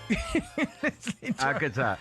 No, and you instantly become a millionaire. No, serious question, though. Jack, no 21 Minutes Ago clips? I told Jack not to do it. Why? Because Jack works too hard. So, first Jack. Darren Bent's boot room. Go, Jack. I want to welcome the co-host. Oh, yeah. Darren Ambrose there. I gave you a nice little introduction. Lovely one, yeah. Is that it? It's about boots. Jack.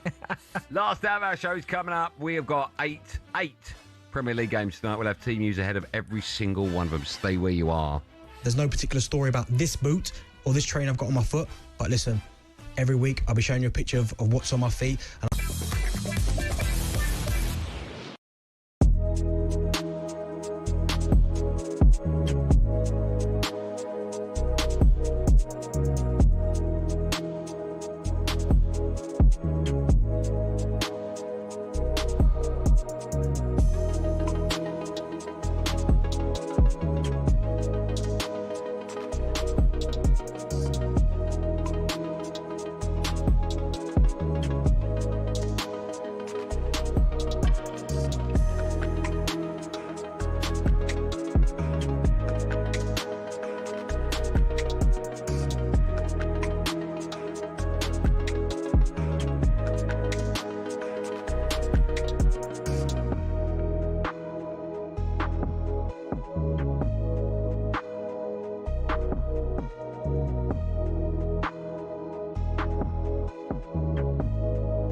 the contract on the table again, Ollie could be at the wheel.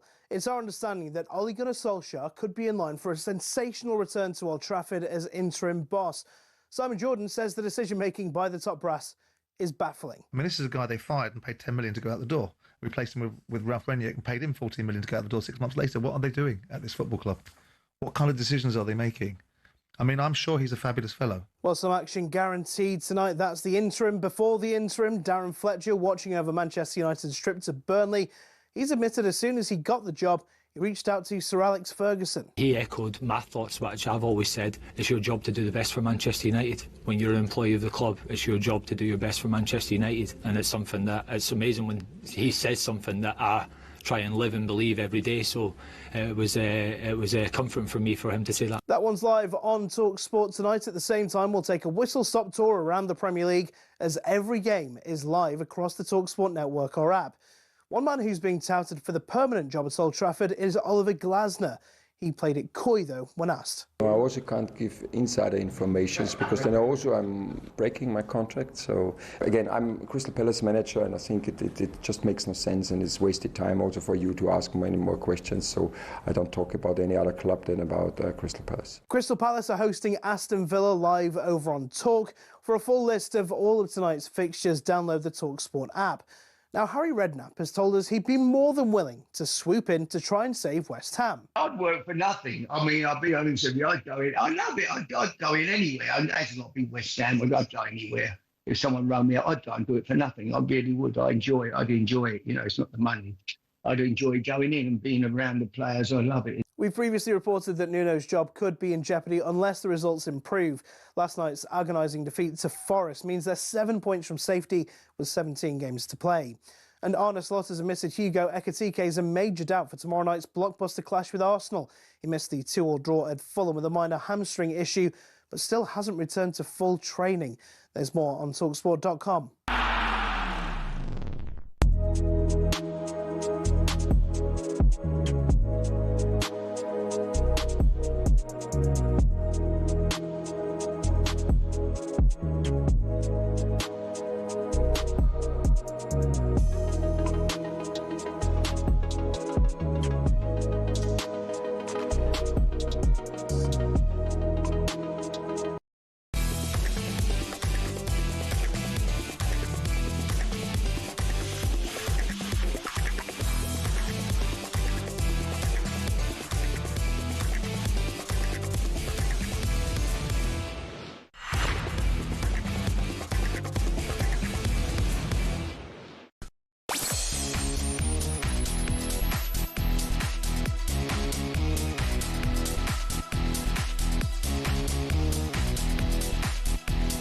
Welcome back to Last Hour Drive of talkSPORT. It's me, Andy Goldstein. He still is. Nothing to do about Darren Bent. So, first official Darren Bent's boot room. I want to welcome the co-host. Oh, yeah, do you? Forgot his name. Still to come, we'll be getting team news from all of tonight's games in the Premier League. And, of course, you can hear every single game across the talkSPORT network.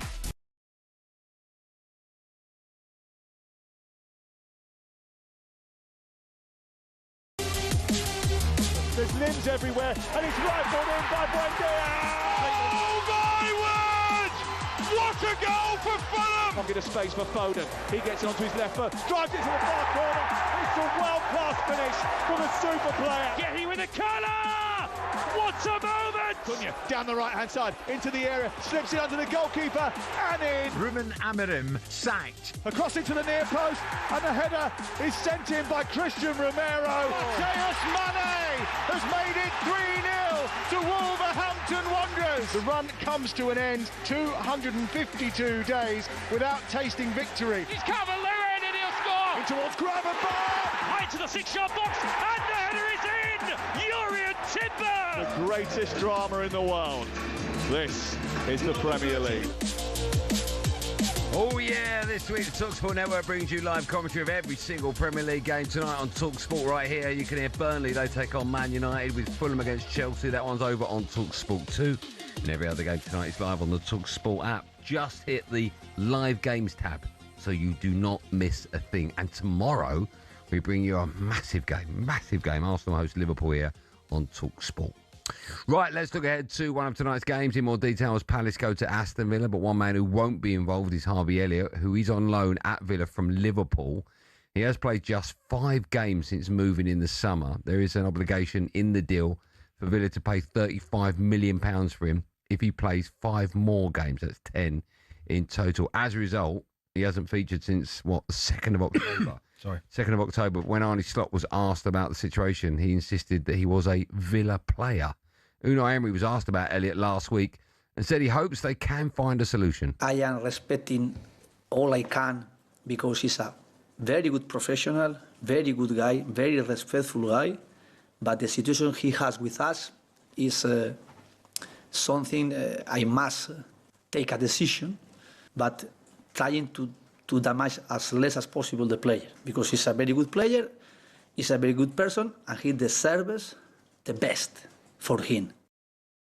I feel for Harvey. I don't really know what's happened. He was the player of the tournament in the summer. England won the under-21s, scored some unbelievable goals. Yeah. I think there was a lot of excitement amongst Villa fans when he signed and disappointment from Liverpool fans when he left. How has Harvey Elliott ended up in this situation? Unfortunately, he's gone to a situation, and you often find this because I think he's a great player, Harvey Elliott. I think he's got a lovely left foot, can score good goals.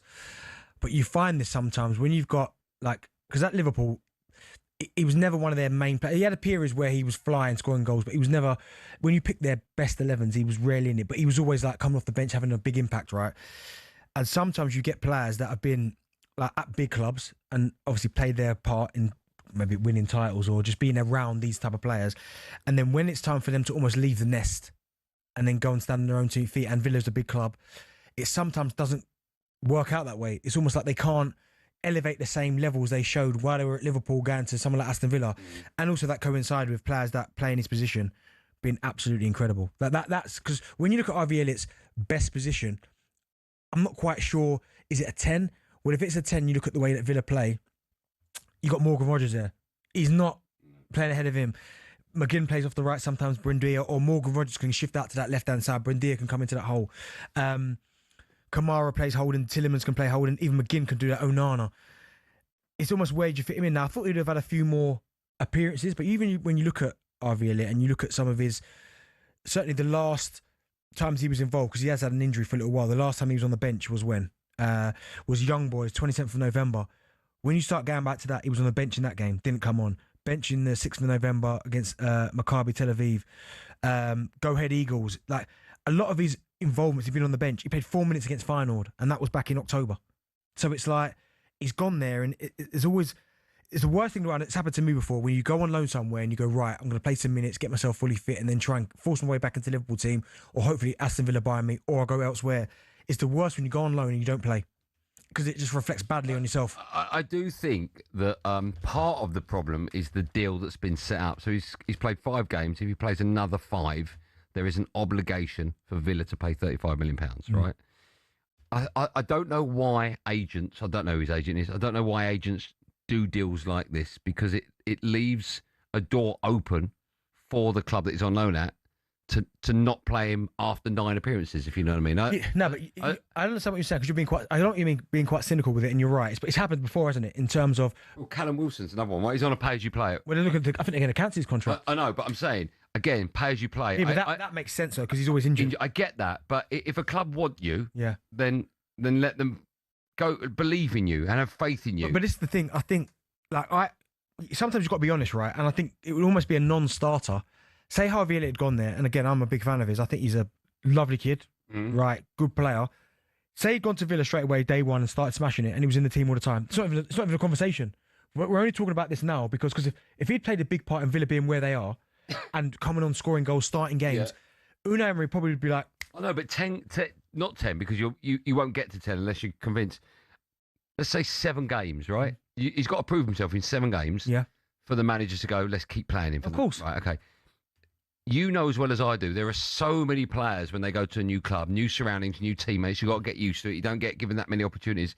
It takes more than 7 games before you find your feet, before you get going. Yeah, but I personally, I think whatever agent does a deal like that is nuts. I think it's such a bad deal for their client. Yeah, but you say that, but then there's more than enough to have impact, right?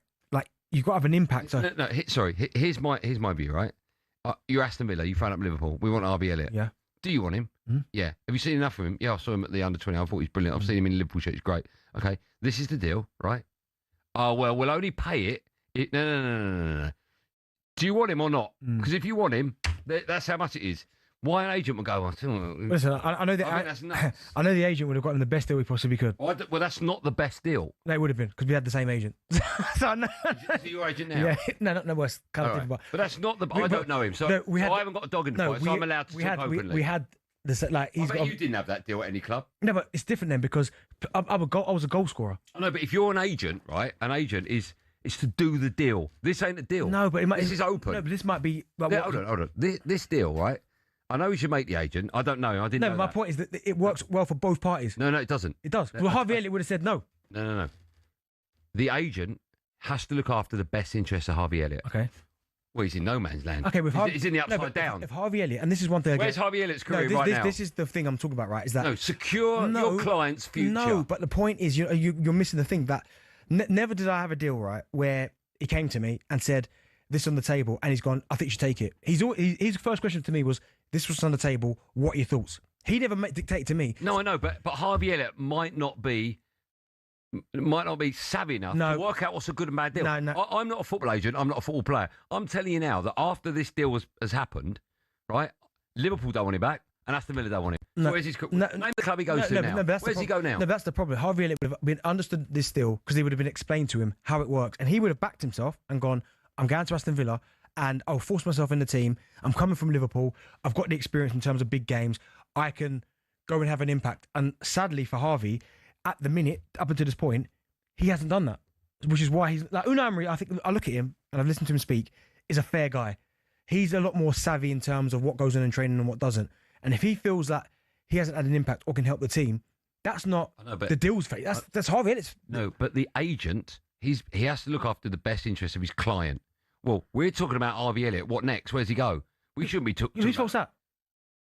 The agents to secure the future. No, I'm not having it. No, I think Benty. Because I think a lot of the time. Benty, if I'm the agent, I'm securing that kid's future. No, because here's the deal. I've got you 4 years at Aston Villa on $70,000 a week. Go prove yourself. There's so many. Go prove yourself. But there's so many of these deals. Not like that, right? No, but I can understand it from both sides because Aston Villa might go. He's not. He's played. He was good. Don't sign him. You can't have him. He's gone. You can't have him. Remember Liverpool fine with it. Well, fine. We can't have him. He's got a deal at Liverpool, mate. Well, why did Liverpool say yes to the deal? Because they want him off the books. No, but he's off the books. But the point is, it's up to Harvey Elliott to get himself in there, play football, and then it's a non-starter. I can't blame Neil for that. Yeah, it's an awful deal. No, it's not. You wouldn't accept that deal. Yeah, but it was never offered to me. No, but if you offered it now, you wouldn't go. I would go. Well, you're because I would because I'd back myself to get into the team to score goals. It's not a good deal. It's a good deal. It's not a good deal. Is he getting paid? Who's he play for? Who's he play because the Liverpool manager said it ain't Liverpool, and Aston Villa said it ain't Aston Villa. It's a good deal. I think it is, but it's up to Harvey. Not a good deal. It's up to Harvey Elliott to prove himself. I'm telling you now, right? If you had that as a talkSPORT deal, every time you come on there, you get paid. You go home and tell your missus. No. It's not the case because I'd be here every day. No, you wouldn't because if they said, actually, Bentley, we don't want you today, you go, oh, we know what you can do. No, I'd then go, well, hold on, what have I done? And they go, well, listen, your performances, we haven't thought you up to the level. We heard the boot room. No, yeah, we haven't heard you up to the level yet, so that's why you're not playing. Okay. If Harvey had gone in there and assists goals, then it's a non-starter. Assist and goals, then it's a non-starter. No, I think it's a bad deal. No, you don't understand it. I do understand it. Oh, cool. We'll take calls on it. Our contract clause is getting out of hand. They're not. This has been around for years. But I don't think it's... Okay, we'll ask the public what they think of it, all right? Okay? Oh, he's me mate, the agent. Well, if he's not your mate, you can have your say. Unbiased views only, please. No. You ain't got a clue, have you? But anyway, I have got a clue. You haven't. I'll tell you what, if Harvey Elliott phoned up, I bet he'd side with me. He wouldn't. Anyway, hey, come on. 03717 333344. Right, I've literally just been handed some sad news this evening. Some more sad news. Newcastle legend Kevin Keegan has been diagnosed with cancer. His family have said. The former England forward and manager, 74, was recently admitted to hospital due to ongoing abdominal symptoms, a statement said. These investigations have revealed a diagnosis of cancer for which Kevin will undergo treatment. We'll head to St James's Park shortly. We'll speak to one of his former players. We wish Kevin Keegan, all the very best. That's heartbreaking news. 74 years old, which is still incredibly young. Been diagnosed with cancer. We send our best wishes to Kevin Keegan. We'll have team news, as I said, ahead of Newcastle's games. There's lots of football happening tonight, so more team news when we come back.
Drive on talkSPORT with me, football agent, Andy Goldstein.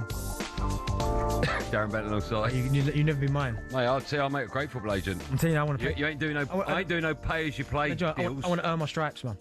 Or Goldstein, we want him for 10 games. No. I don't do them deals. No, I want to earn my stripes. I don't do them deals. You either want him or you don't. If you don't, he's happy to live. Well, no, listen, it was good for both parties. No. If you, what's his name? The player. What's his name? Harvey Elliot. If you listen, get yourself a new agent. Still to come. We'll be joined by Mickey Gray live from Turf Moor, head of Burnley against Man United live on talkSPORT. Just quickly, Neymar has extended his contract with Santos until the end of 2026. Did you see that picture of him on the internet? He's not on pay-as-you-play, is he? Mate, he needs to be him. He never plays him. Is he going to get to the World Cup, do you think? Probably. But you know what's mad? Did you see that picture of him this morning on social media? No. So he just bought the replica of the Batman car, the Batmobile on Christian Bale played Batman. Yeah. And it was a picture of that car in the middle, which I think he paid $2 million. Who Neymar did? Right, it's either $2 million, whatever the dollars or whatever it was for it. Next to his jet, they bought for I think 10 mil, and I think it was a helicopter or something next to it. And you know, if you look at his numbers, right, Neymar, I mean, overrated. No, he's not overrated. I think he's overrated. No, the guy's incredible, right? Right. These are his appearances, right, in the last, I'd say, about 4 years, right? So he's played 28 for Santos, decent. 2 the year before that. 5 the year before that. 29 for PSG. 28. Imagine paying his wages. At Barcelona. See, if he had pay-as-you-play, where's he now? At Barcelona. Get his agent, Harvey Elliot. Every season, over 40 games. Went. I'm going to be Joe just all of my ear. Is he shouting at you? Yeah, Stop talking, Darren. Thank you, Darren, for that. Right, let's get some team news, shall we? Because producer Joe has said so. Ahead of the 7:30 kickoffs, it is a busy old night of Premier League football, so we do need to get all the team news. Let's start the vitality. Bournemouth, they host Spurs. It's live on the talkSPORT app. Your mate Alex Crook, who slagged you off, is there, and he's got the team news for us now. Crookie, good evening. That wasn't my idea, by the way. Still did it. You're a disgrace. Yeah, you're better than that, Crookie. I don't know if he is. I'm not. The big news here is that, as expected, Manchester City-bound Antoine Semenyo does start for Bournemouth in what will be his farewell appearance. He's due to undergo a medical at the Etihad as early as tomorrow. The Cherries make 2 changes from Saturday's 3-2 defeat at home to Arsenal. Lewis Cook as captain and Junior Krupi, who's been in good goal-scoring form, come in. Out go the injured Kluivert and Brooks. As for Tottenham, no Mohamed Kudus due to injury, but they do welcome back Xavi Simons from suspension. He's amongst 5 changes. Spence, Bergvall, Paulinho and Kolo Muani also come in. Out go Davis, Gray, Odobert and Richarlison. So the 2 teams in full very quickly for Bournemouth. Petrovic in goal. A back 4 of Jimenez, Hill, Senesi and Trufer. Scott and Cook in front of them. Semenyo, Tavernier and Krupi behind Evan Nilsson up front. For Spurs, it's Vicario in goal. Pedro Porro, Romero, Van der Ven and Spence in defence. Bentancur, Bergvall and Paulinho make up the midfield. Simons and Tell behind Kolo Muani up top. At the Vitality, 2 teams in need of a win as Bournemouth host Tottenham. Thanks, Crookie. Brentford, they face Sunderland. That one's on the talkSPORT app. Ian Abrahams has team news ahead of that one. Moose, good evening to you. Good evening. 7th against 8th, and both sides make 2 changes. Rico Henry is back for Brentford in place of Hickey, and Lewis Potter for Damsgaard. So in goal it's Kelleher, then it'll be Coyote, Ager, Collins and Henry across the back, Yarmulke and Janot 2 in midfield, and then Lewis Potter, Jensen and Schade behind the Premier League's second top scorer, Igor Thiago, got a hat-trick at the weekend at Everton. 2 changes, Sunderland, Ballard for Sirkin and Rigg for Mayenda. So it's Roofs in goal, Gertrude, Michelo, Alderete and Ballard is a back 4. Ballard will probably play on the right of that. Then it's Hume, Xhaka the captain, Lefay and Adingra who will probably go up front alongside Brobby, which means that Rigg will drop back into midfield. It's Brentford against Sunderland live on the talkSPORT app at the G-Tech Community Stadium. Thanks, Moose. Palace, they host Aston Villa. That one's live over on Talk Radio with our friends at Talk Radio. Ian Danter is there for us. He's got all the team news. Hi, Dance. Evening to you, Andy. Palace winless in 7, make 2 changes from last time out. No Jefferson Lerma or Nathaniel Klein. Justin Devaney comes in at right wing back. JD Canvo comes in as part of the back 3 in place of Lerma. Villa, who can go second tonight, they bring in Lucas Digne for Ian Matson, and Jadon Sancho comes in place of Emi Buendia. So Henderson in goal for Palace, Canvo, Lacroix and Gahey, Devaney, Wharton, Hughes and Mitchell, and then Johnson and Pino behind Mateta. Home Davy for Brennan Johnson. For Villa, Martinez in goal, Cash, Conser, Lindelof and Digne, Kamara and Tielemans holding, McGinn, Rogers and Sancho behind Watkins in attack. 7:30 kick-off at Selhurst Park. Crystal Palace against Aston Villa. Thanks, that's Wolves. They go to Everton. That's live on the talkSPORT app. Matt Jones has team news for that one. Jonesy, good evening. Good evening. Harrison Armstrong makes his first Premier League start as Everton make one change from their 4-2 defeat to Brentford. The midfielder only returned from a loan spell at Preston last week, but he replaces Tyler Dibbling after an impressive loan substitute cameo at the weekend. So Pickford in goal, O'Brien, Tarkowski, Keane and Mikolenko are across the back. It looks like Armstrong will be in a three-man midfield with Garner and Gay, then Grealish and McNeil will support Barry up top. As for Wolves, really unsurprisingly, they named the same starting lineup from the victory over West Ham at the weekend. That was their first of the campaign. One change to the matchday squad. Pedro Lima's on the bench after a loan with Porto's B team. They've got Sarr in goal, Santiago, Buena, Mosquera and Krejci are across the back. Chachua, Arias, João Gomez and Mane are in midfield. Then it'll be Arokadere and Hwang up top. It is Everton against Wolves from 7:30. Thanks, Matt. Liam Rossigny will be in the stands at Craven Cottage as Chelsea go to Fulham. That one's live on talkSPORT 2. Sam Matterface has all the team news for us. Sam, good evening. Good evening to you. And he's already here, and he's already reacquainted himself with some of the Fulham staff as well. But it's Callum McFarland who is picking the team tonight. And the big news is that Chelsea have made 6 changes from the 1-1 draw with Manchester City. For Fulham, they make just one change from the dramatic draw here against Liverpool. Sander Berge comes into midfield. So they start with Bernd Leno in goal. They retain the back three that they used against the Reds. Diop, Anderson and Cuenca are the back three. Castagna and Robinson the wing backs. Berger and Carney in the middle, with Wilson and Smith Rowe supporting Jimenez in attack. They're 2 teenagers on the bench, and so is Adama Traore, who is hotly being pursued by West Ham United. From the 1-1 draw at Manchester City, Sanchez, Tosin, Cucurella, Caicedo, Santos and Delap come in. Reece James is not in the starting lineup tonight. He drops to the bench, so does João Pedro. So it's Sanchez in goal. Gusto switches from left to right back. Chalobah, Tosin and Cucurella make up the back four. Caicedo and Andre Santos in midfield, with Palmer, Fernandes and Neto behind Liam Delap up top. We're underway live on talkSPORT 2 at 7:30. Thanks, Sam. Last but by no means least, Man City, they look to close the gap on Arsenal when they host Brighton. That one's live on the talkSPORT app. John Dunn has all the team news. John, good evening.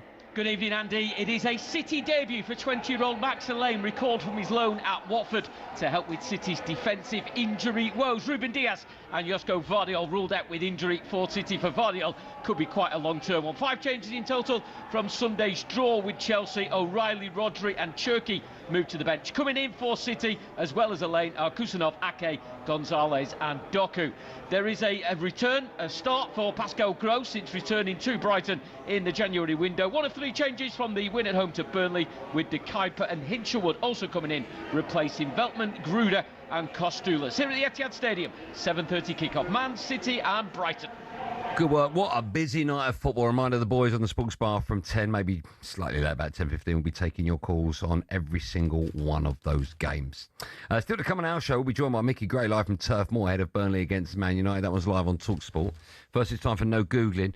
Reminder, that game starts 8:15. I don't know if we'll have team news in our show, because usually it's an hour before, it's 7:15. But we will have team news on talkSPORT, so make sure you stay with us.